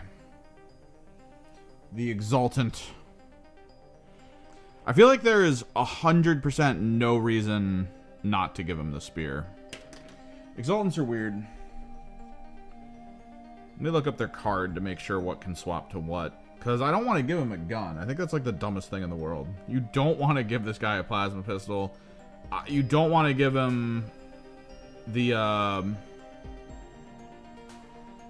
You don't want to give him the frickin' noise gun either. The noise pistol. Which I don't even think he has on. Oh, no, there it is. Oh, dude, I love spears. I was happy that a lot of this army was like, yo, we like spears, bro. It's like, cool. I'm right there with you guys. Yeah, Codex Emperor's Children, data sheets, Exultant.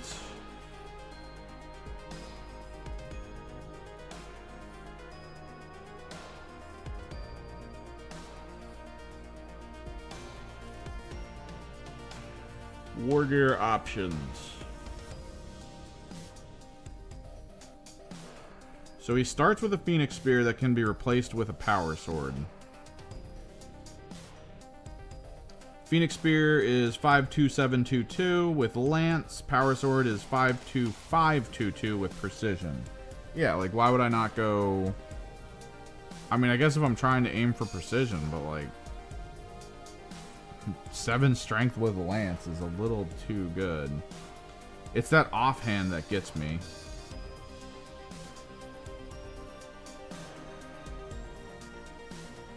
The offhand is a plasma pistol that could either become a power fist or a rapture lash.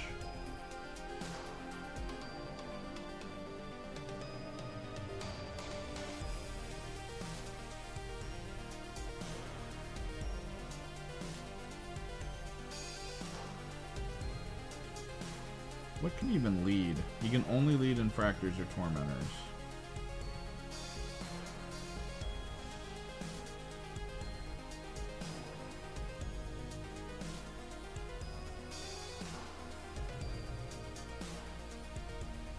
What's up, Francois? Yeah, I still think it's just Spear, and then I don't see the reason necessarily... If you're gonna Power Fist on him, it's because you're in something that's like T4. And you're stuck there.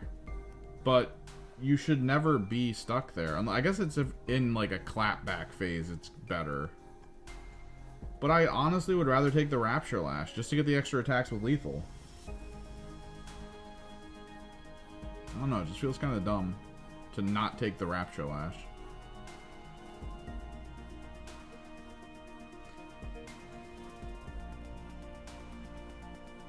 Because it's still just 5 attacks. It's still the same AP. It's still...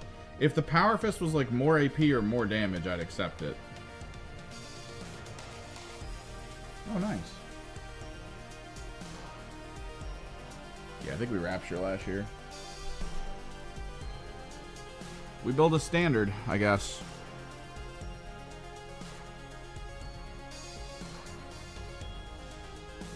Do I have another pre-painted head?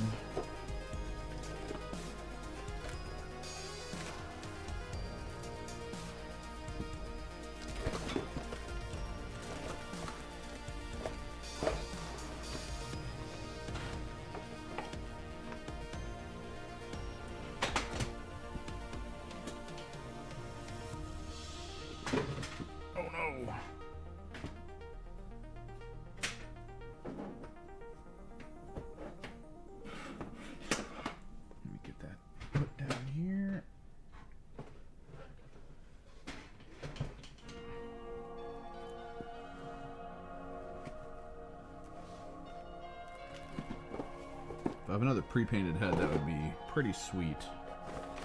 So then I don't have to worry about that.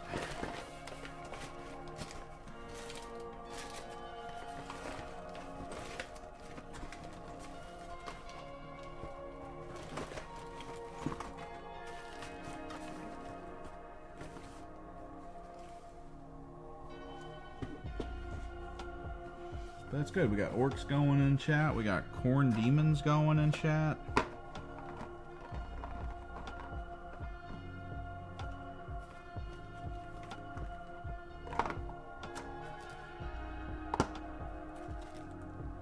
So we got like general heads. No pre-painteds, it looks like.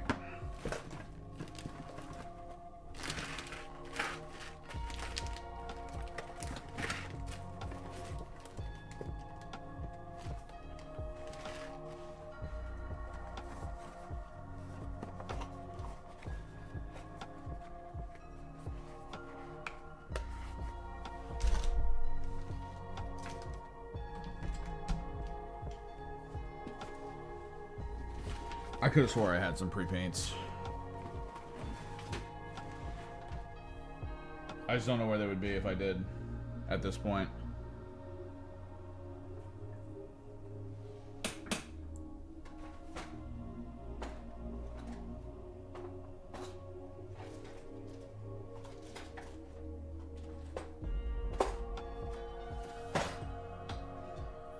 Oh well. Still got a good bit of heads. They're too small for these guys. Like, I don't like that the flawless blades have that, like, neck into the head thing that you have to cork in. It's kind of annoying.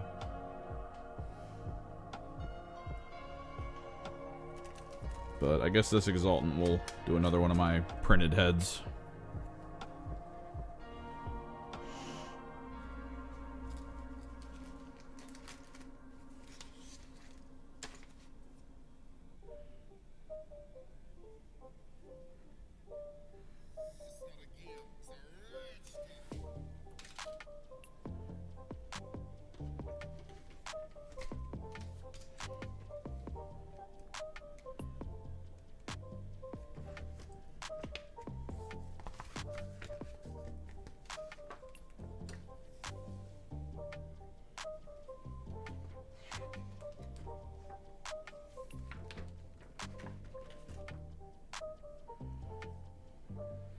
But yeah, we got 6 more flawless blades coming.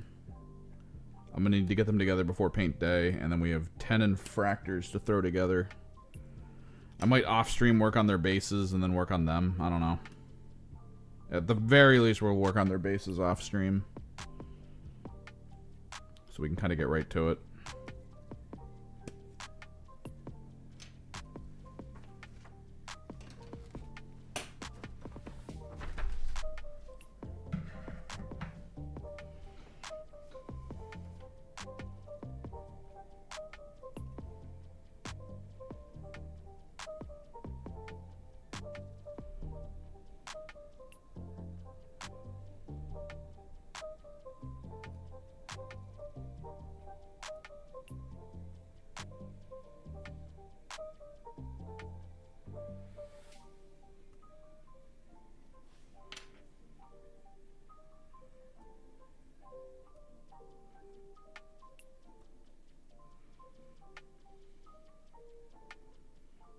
I do need to get back into actual tournament practice. I felt it, man. I played Thousand Suns for like 4 days out of the week that we were playing. Swapped back to EC, completely forgot the scout rule existed. Completely forgot it was even a thing. I was just so burned out by the time I got to play my EC.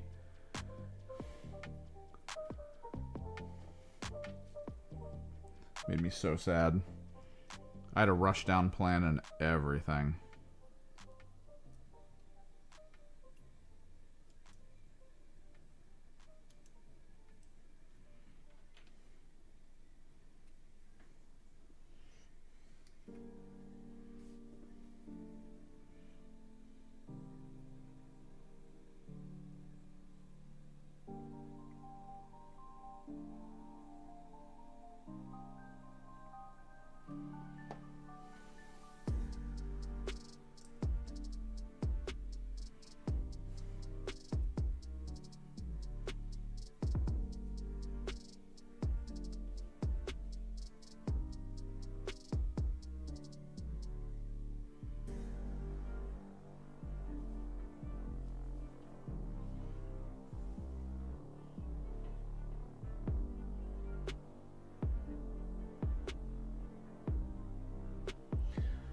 Whip time.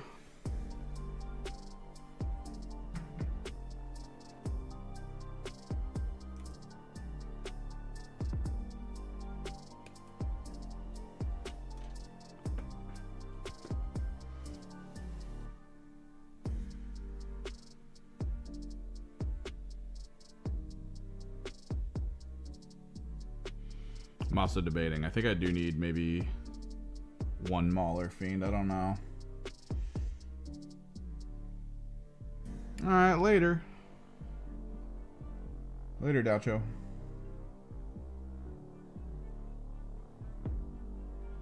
Man, people keep popping in, saying hi, and then leaving like 10 minutes. Whip. It's pronounced whip.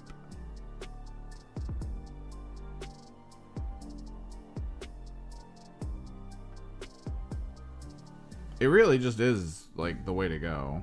I don't know.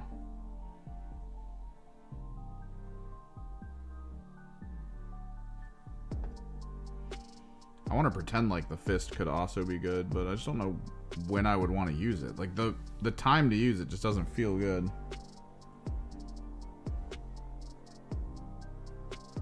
Oh. I see you in the same chat, so I still see the name, the Cosmic, first thing I read. Alright, so we don't glue the head in, because we're going to have to put this alternate head in.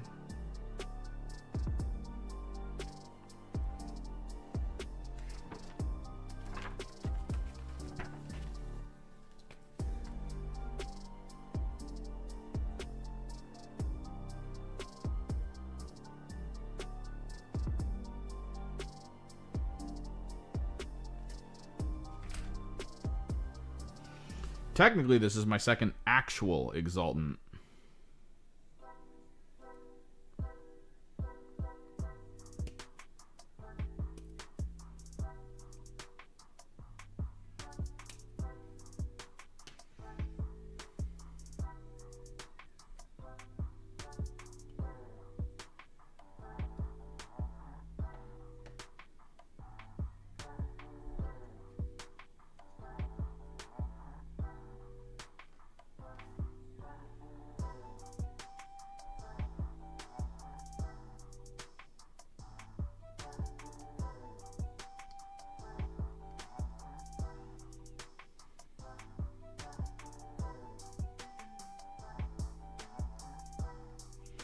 So an anime dropped, I think, Friday?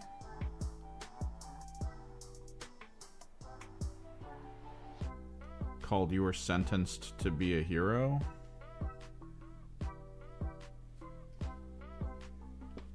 Kind of awesome. Apparently it's going to be a once every 2 weeks type show.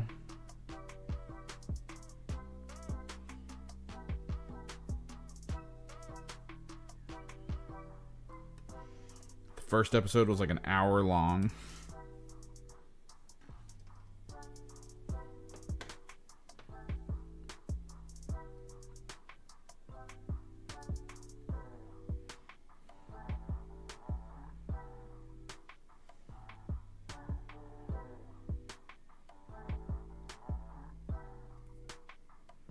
Pretty good.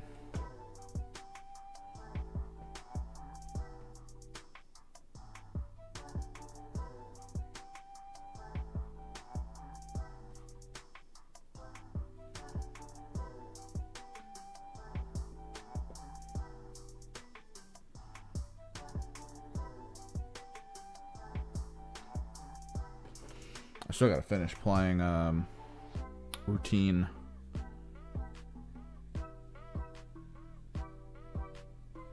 Don't know if we'll finish that over on Twitch, or if I'm just gonna play it off stream to complete it. It was so good. Such a good survival horror game.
get this crazy cape together.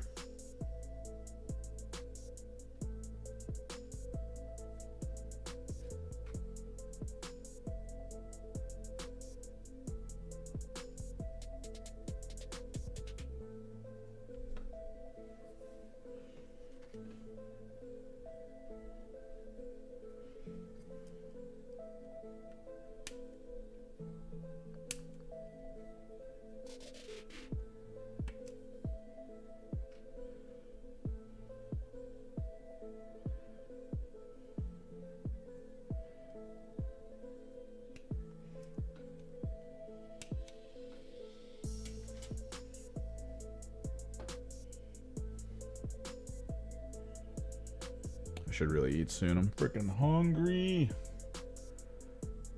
Hopefully my chili's thawed. I gotta figure out what I'm cooking for the week.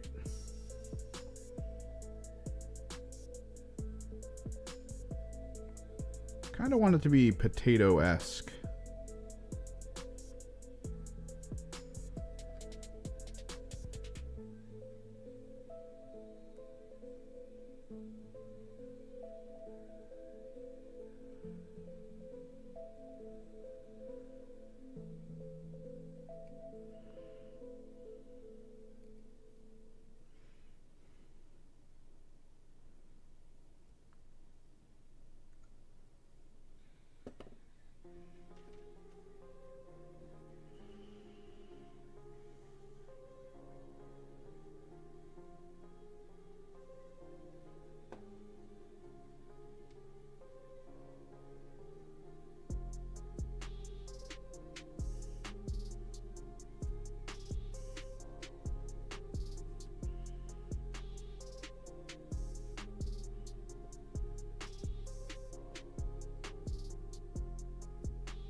PogChamp.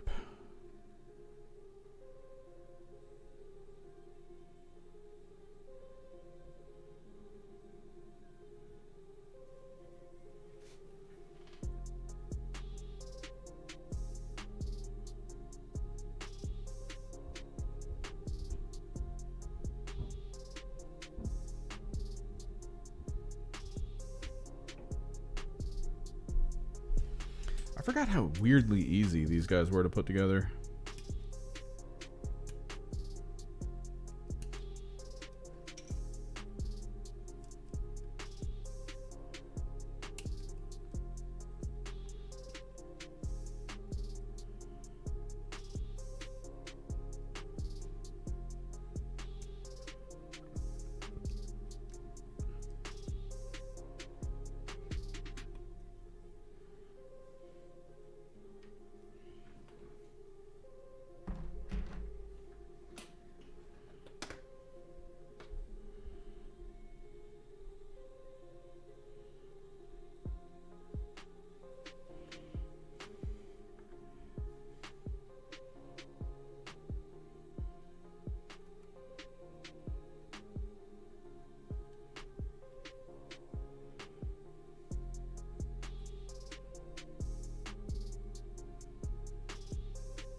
Kind of want to figure out how to make the low-fat yogurt shawarma that my buddies were making.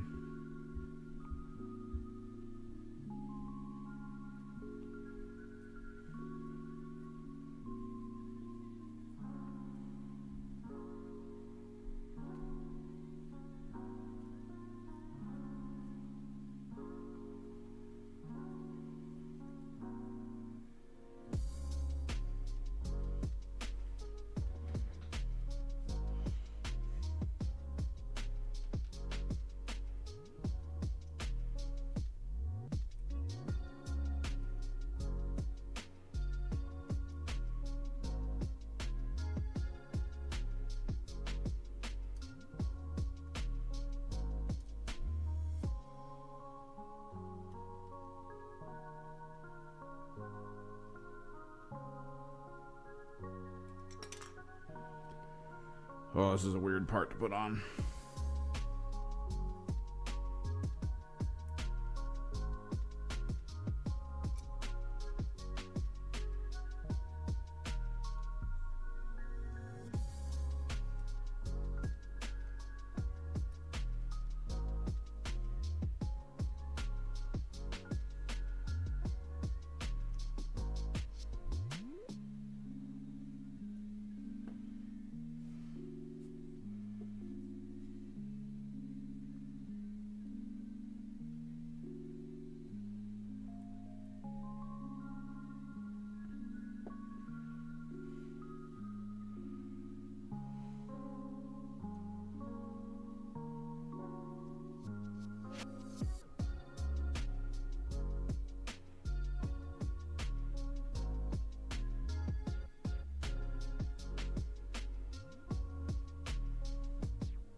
Trying to go light though.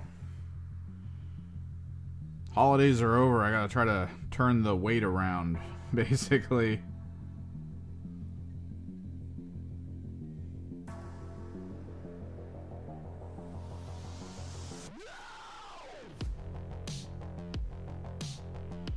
Potatoes are hella nutritious.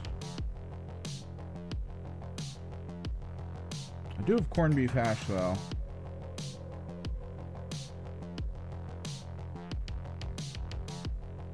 Ah.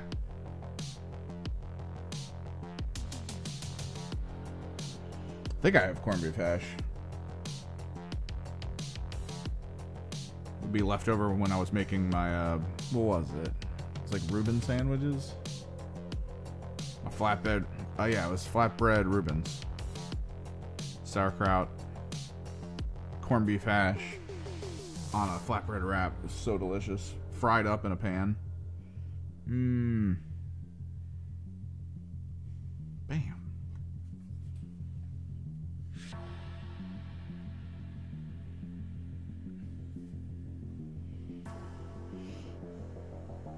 Alright, let's get these pinned. That'll be like the last thing I do today. Get these pinned and glued down to their bases.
It is kind of important when gluing models to cork to increase the quality of the hold a little bit. I do that with pinning.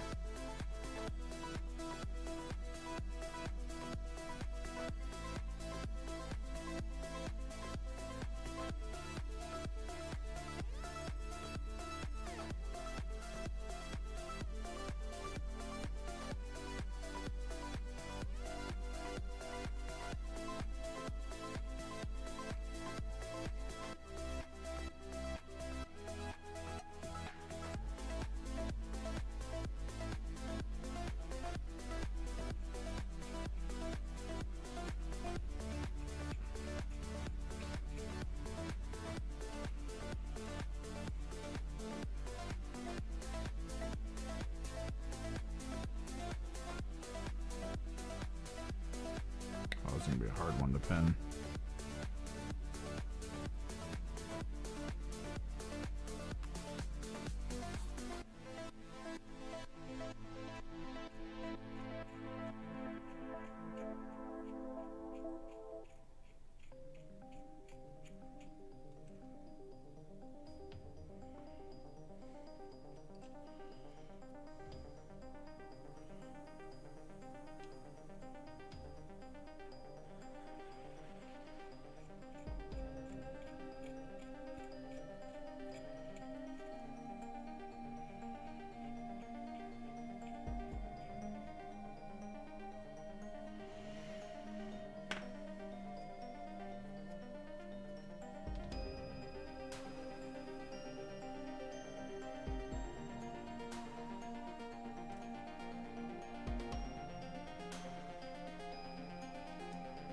I still think it's the best idea ever. The Slaneshi way to try to equate to like Primaris style Marines is to give their demonically infested flawless blades high heels.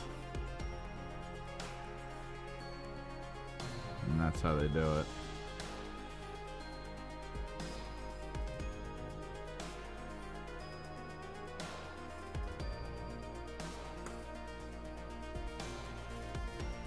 There's like a flavor to that that's very Slanesh. The idea of like fakeness.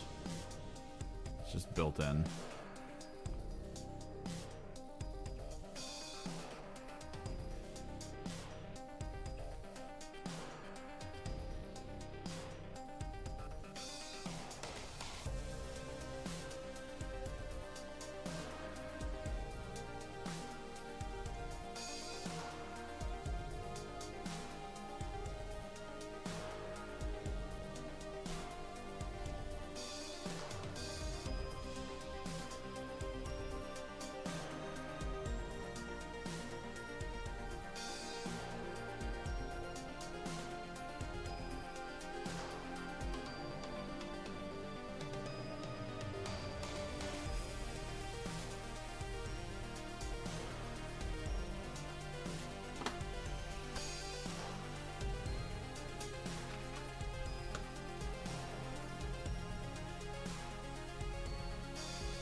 Super glue.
Barely went in. It's a little too far forward on the toe anyway. Thought it did it back here.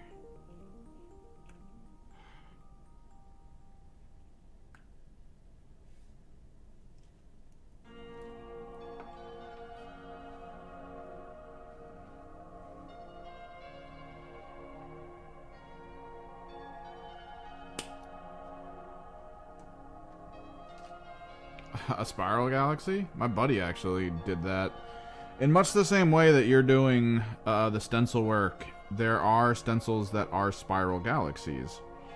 But the trick is, you kind of want to do them in white over a really, really dark surface. And when I say white, I'm talking like a light dusting of white.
Dry for a second. You gotta be careful pushing these guys down.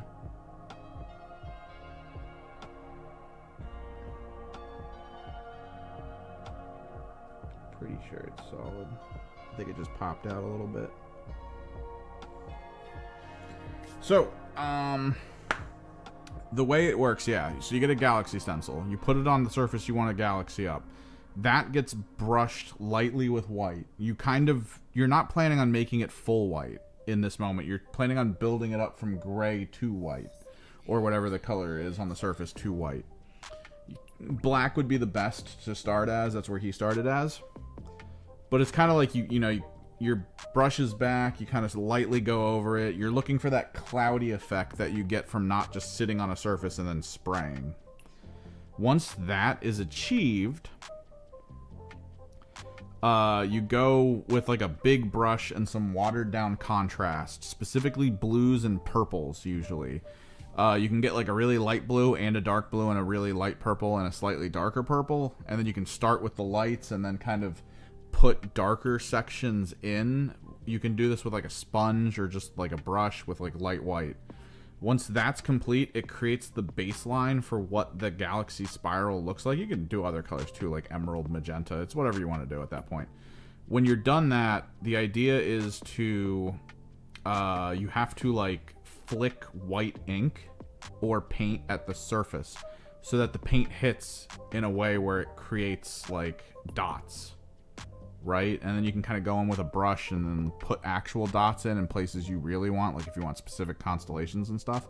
The whole goal though is to make it look like there's stars among the spirals.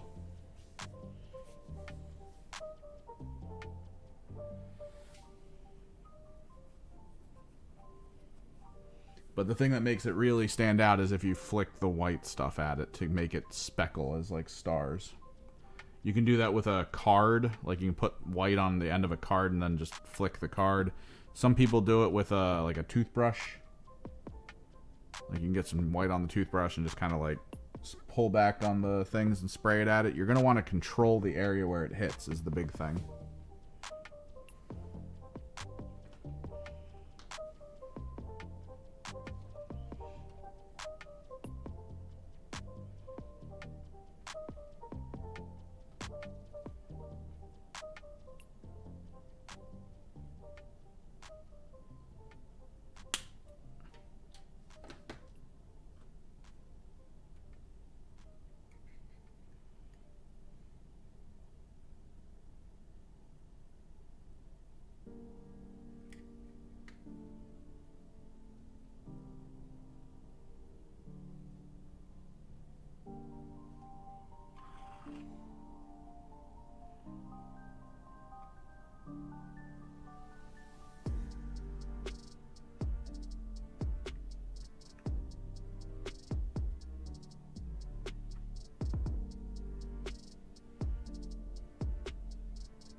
Yeah, you can always blend between hand painting and flicking. The lighter the ink, the lighter the white with the flicking, the more it kind of creates just like small ones. And then you can hand paint like the big important ones. Depending on your approach to how you want the stars to look, you can also get like a ring, right? Like if you can find, where would I? Let me show you this.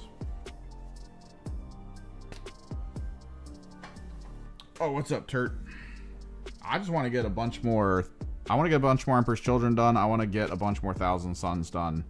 I really want to finish these Raptors. I'm working on the Raptor kill team before it comes out.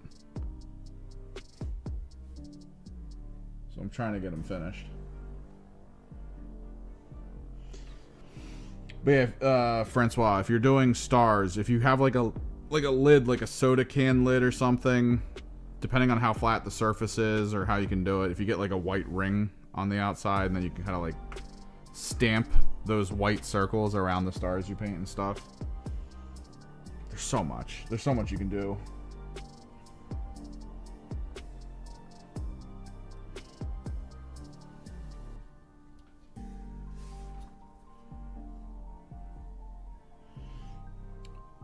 But yeah, we're getting my flawless blades done. We got 6 more coming. So my 40k army is pretty set.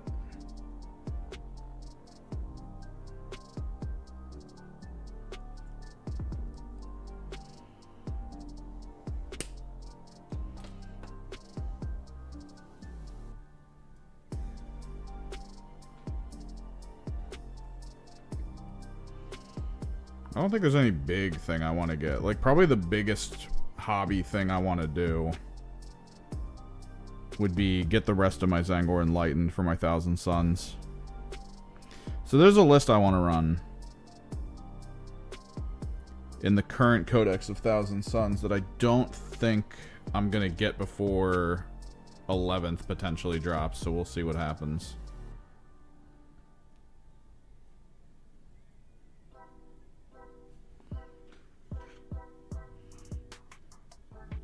Let me show you it. Let me know, man. I'll bring stuff over to the store we went to for that one Kill Team game. Or we can meet up at the 40k, the Warhammer store.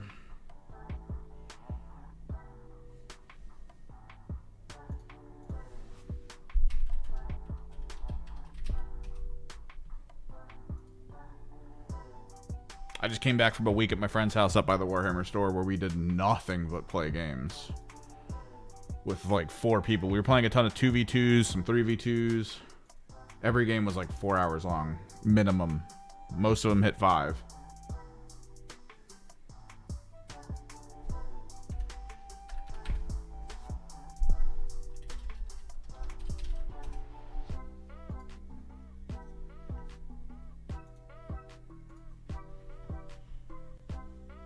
Alright, let me see if I can pull this up.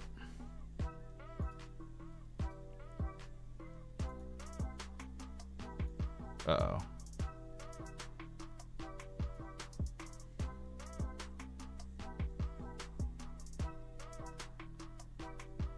Was...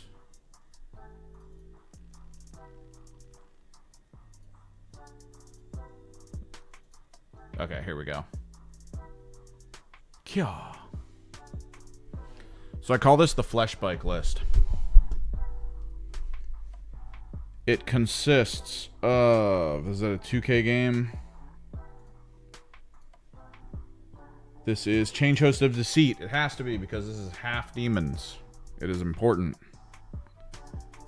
I then go 3 Exalted Sorcerers on disc, 3 Zangor Shaman. That is key. We then come down... Where is it? Is it in here? Mounted. Here we are. 3 squads of Zangor Enlightened with full Divine Spears. And then 3 squads of Zangor Fate Casters with Great Bows. All full. And then 3 full squads of screamers.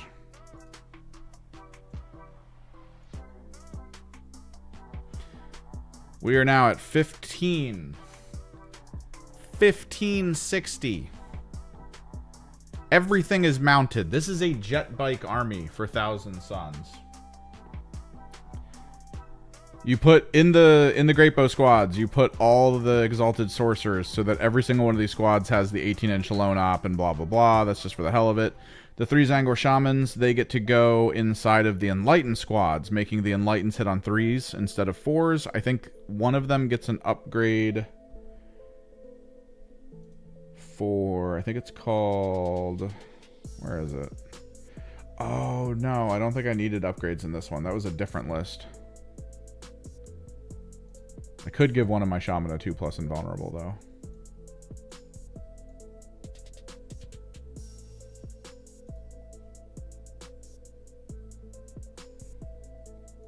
Honestly, I would give one of them another Shriek if I wanted to. But at this point, it's either Big Birds. It's down to, like, Big Birds, or maybe I just go a couple squads of Flamers or something. Like, small squads of Flamers to drop in. But yeah. I need to finish 2 more of these squads, 2 more of these squads, and I need 3 more to finish this out. And I have my jet... Oh, and I... Technically, because I don't really like the one that I made... it doesn't matter. I could paint them up. I have 1 more of these I need to paint. But this is pretty much all jet bikes. This is the Thousand Sun jet bike list. In particular, the best part about it is all the Screamers will have uppy downy, and so long as the Screamers are within 6 of any of these squads, these squads will have, I want to say, 4+ invulnerables against ranged. So I can give Zangor Enlightened 4+ invulnerables against ranged. And you just have this big front brick. 14-inch movement on these guys, 10-inch movement on these guys. It's a lot of rushdown. And these things actually hit hard, like weird hard. But yeah, that's the idea. If I can finish this out, I'm going to try to run it once at a tournament. That's probably the biggest goal. That's what I'm thinking. For a little over 500 points, I think you get 1 other bird. I would either do a Lord of Change with maybe Puppeteer on him, or I would go Kairos for the 24-inch indirect. As well as the +1 command point potential per phase, and then the Vectora on top of it. Because he's pretty strong. Well, he's only 285. A Lord of Change is 270. You could probably do a Lord of Change and a Kairos, depending on how much the demons in here cost. The demons shouldn't cost 1,000. So we should be fine. I want to run this once at a tournament, though. I want to put it on field. I want my opponent to look me dead in the eyes and go, "You're an asshole." And I go, "I know." Because quick reminder, Screamers have move over mortals. So if you're within, I want to say 12 inches of me, if you're within 12 inches of the Screamer squad, I just move them to outside of an inch of you. Technically, that's 13 on and then 1 off. And then you take potentially up to 6 mortals with every squad that I do that. And then with my Zangor Shaman in Enlightened squads, those have charge mortals. So if a vehicle gets too close to me, like if I'm playing Knights and they send up like they send up some big vehicle, they're like, "You can't take mid now." All of my Screamer squads will like fly kind of past it to possibly do like 18 mortals, up to 18 mortals, and then a bunch of my Enlightened will come out and then charge mortal it, and they'll be like, "Oh, this is how this works." I'm like, "Yeah," and then they'll shoot me and I'll be like 4+ invulnerables. Oh.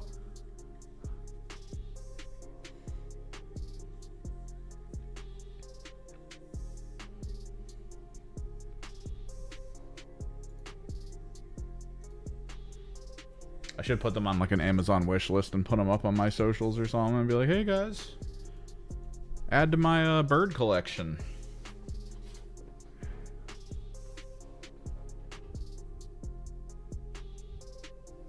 Aquilans are good. I might try to make it. I don't know if I'm going to make it as a player, though. I might just come down and hang out.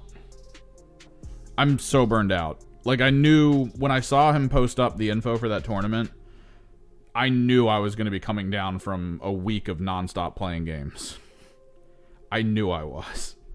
And I was like, I don't think I'm going to be, like, mentally capable of just being like, oh, yeah, let's play.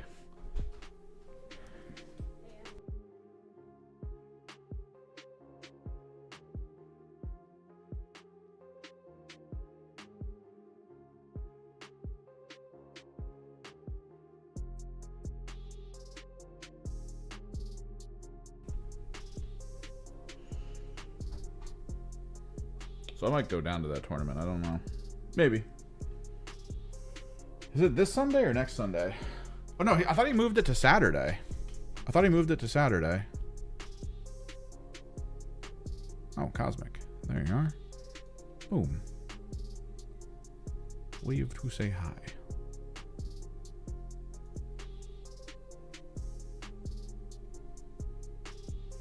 God, I have too many Discords now. Yeah, you're talking about the one on the 10th. That's Saturday, man.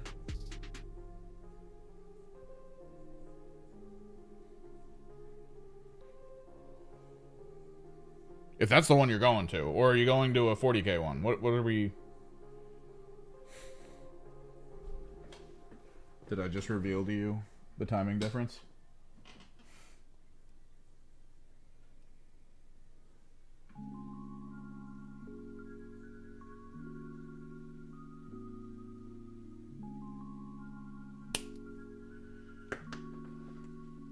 Ah. No, yeah, Kill Team's fun. Dude, there are a metric ton of 40K tournaments that happen locally. Like a metric ton. There's so many. Every time I go to one of the local stores to talk to like the people that I go to them with, they're always just like, oh, are you going to this one this weekend? Or maybe this one the next weekend? Or one of these three the next weekend? It's like, dude. I can't. I got so much to do.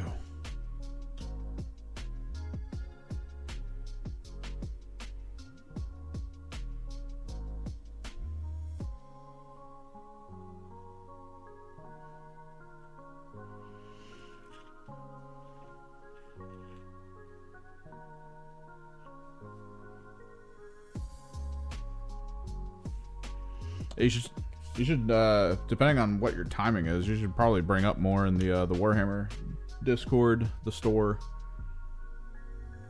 That you're looking for games for like random things. What you playing? What were you picking up? Were you doing orcs? I know you like commandos, and then you were working, I think you said, towards tank bustas. But then you went Aquilans, or are you going IG? You doing the IG thing?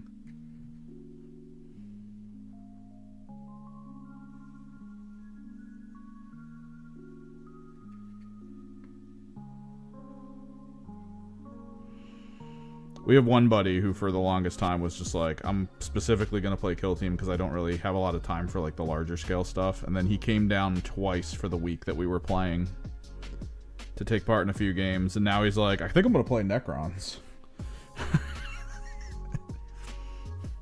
We were like, dude, we have a closet full of Necrons upstairs. Because we do. One of the guys, part of our group, he like buys every box that ever comes out, and then he takes what he wants out of them, and then leaves the boxes with the rest of the stuff in them, and just leaves them off to the side. So he has a bunch of those like big combo boxes that are filled with Necron. And there were a lot of big combo boxes for Necron. Like, a lot.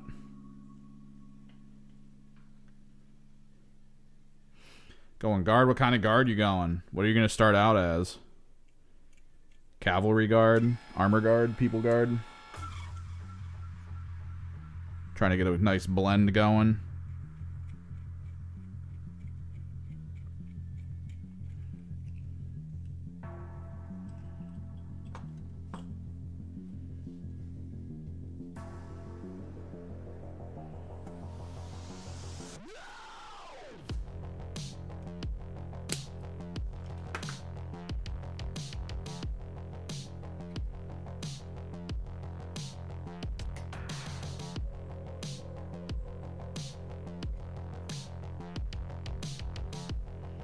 Because, yeah, I'm starting to retool my Emperor's Children lists. I've had my time playing with Fulgrim. You know, having fun with Fulgrim. He's an enjoyable character to put on the field. But he does suck. Not gonna lie, he does suck. He is the worst of the Primarchs.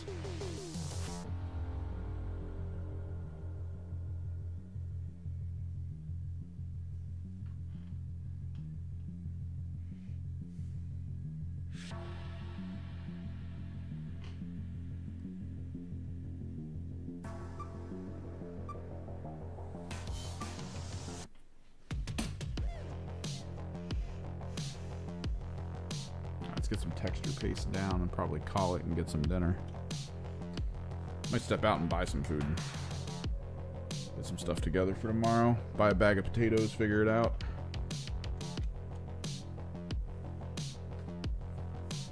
Oh, I could fuck with some spicy sausages. No, yeah, full range is like always. If you're going full range, try to give yourself some time for it. But like, usually if someone has a goal in mind early, that's when you start really digging in. Like, you'll buy units specifically. Like, you'll buy the ones you know you're like, I absolutely need that. And then you kind of spread that out a little bit. And it gets kind of fun. Course pumice Jill. Unless you're me. And then you're like, alright, I'm at 60 rubrics. Let's go to the next thing. Like a fool. An absolute fool.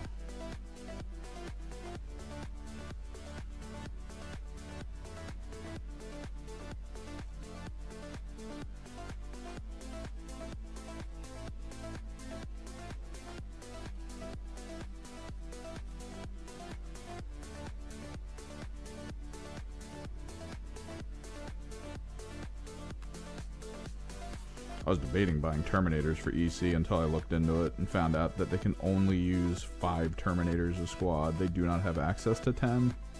That still blows my mind. That I saw that. I was just like, what? No way. Like, every army in the game, EC is just like, only 5 Terminators, bro.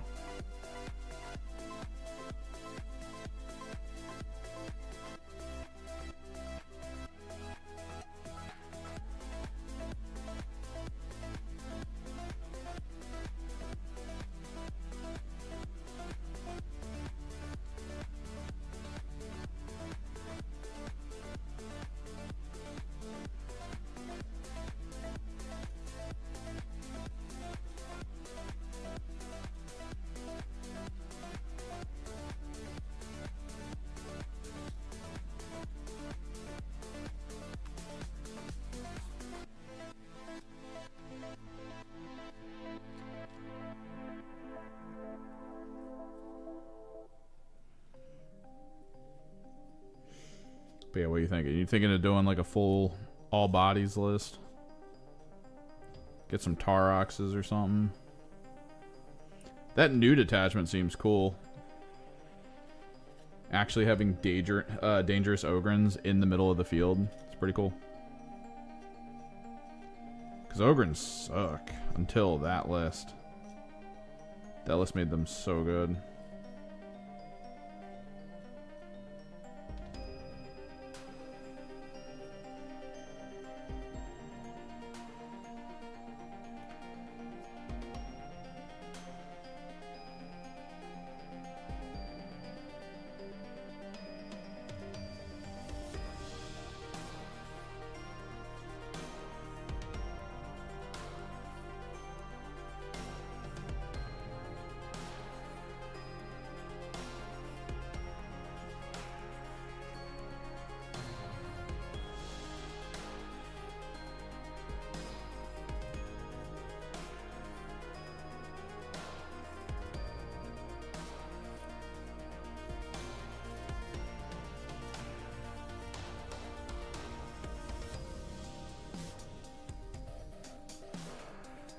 Well, it is good to at least get another local player that isn't just playing some variant of Space Marine.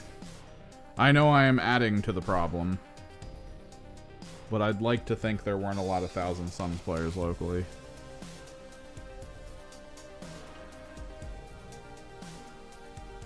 Also, I was leaning pretty heavily into Zangors when I played Thousand Suns, so... a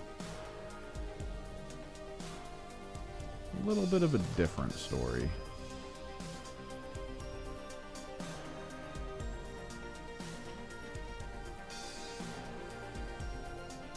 Oh, you're just gonna go Dorns? You go into Classic? Cavalry was pretty good for a while there. Until I think people kind of solved it. But Cavalry Jail was pretty impressive. The Melta Lances on some of those guys are really nice.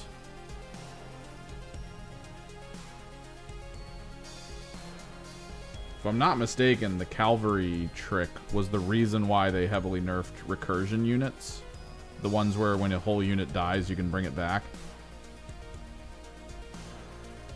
Because the way the guy played, he basically just ran all his cavalry in. Had a couple Taroxes running around on the back of the field doing missions.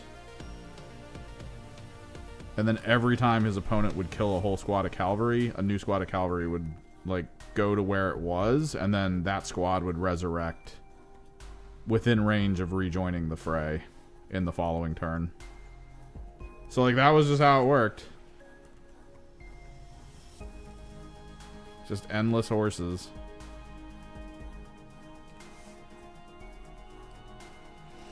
It's the very key thing in Warhammer 40k. This is why we can never have nice things. Somebody always abuses one of those, like, weird functions no one thinks is good. And then next thing you know, it's just nerfed into the floor.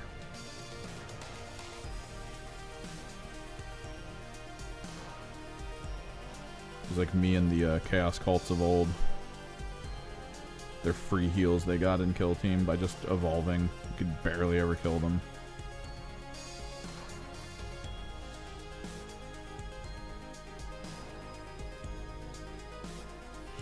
It's pretty good. They don't often do it.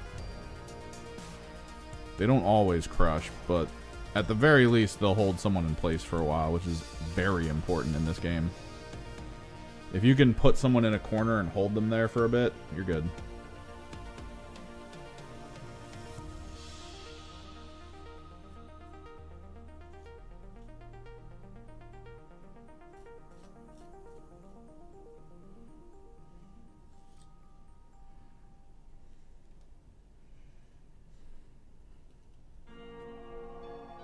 Yeah, hopefully I can finish painting them before the rules come out. Yeah, get some food. I'm probably gonna have to head out too soon.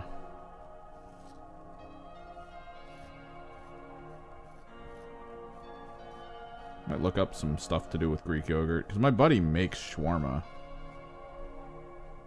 out of, like, low-fat yogurt.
finish these guys up.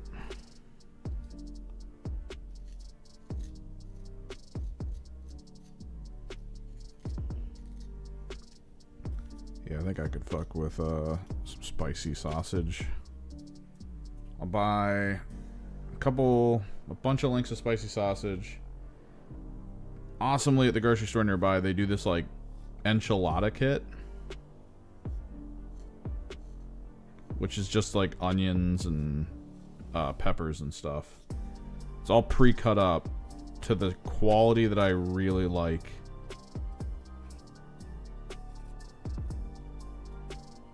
In kind of like that spicy sausage and marinara sauce combo. And maybe I'll get some flatbread for it.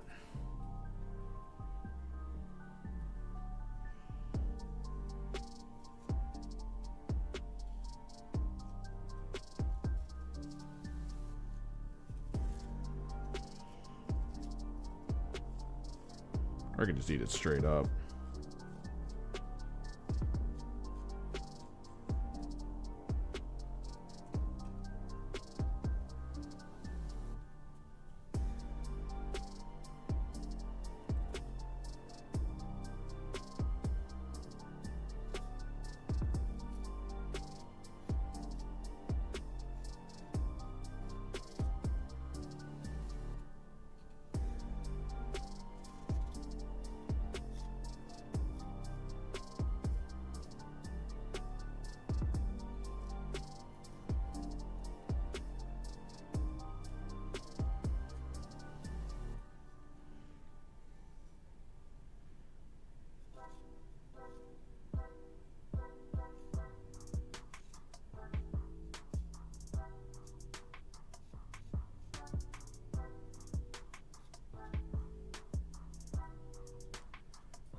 I don't have an air fryer though. They do sell really big things of kielbasa though.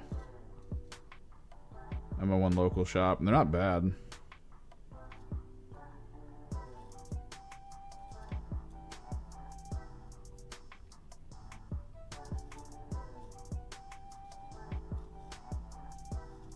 Gotta catch them when they're on sale though. Because normally they're like $20 for a week's worth of kielbasa.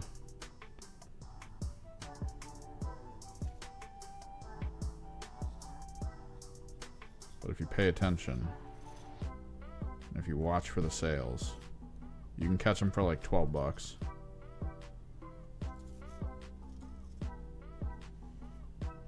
Which is the ideal. That is the ideal. Get that, some sauerkraut, some flatbread. Air fryers are pretty dope, but I was thinking I was gonna get a one of those like what? It's kind of like a mini oven, like a toaster oven.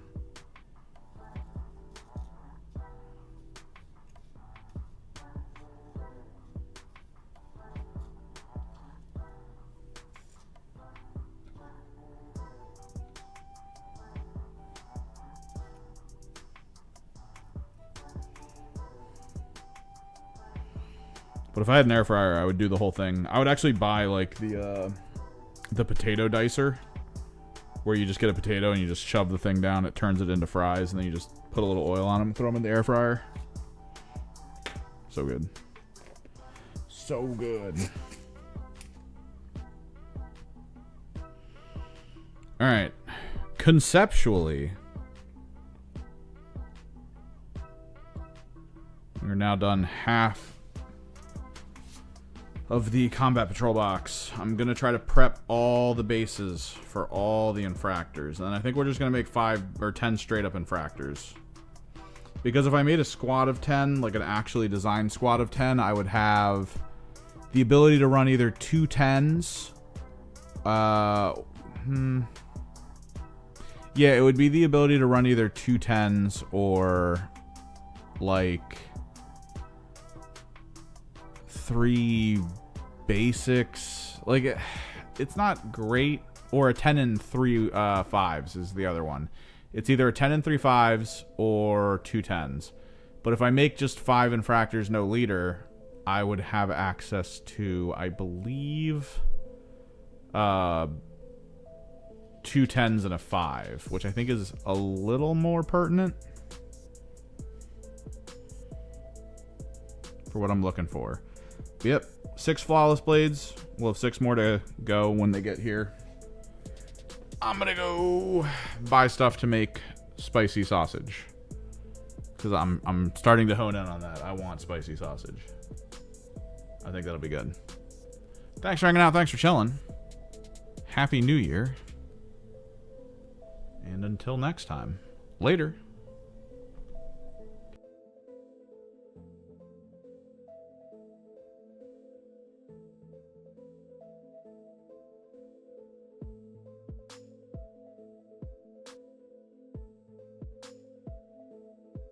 I don't have a dishwasher. I clean by hand, bro. By hand!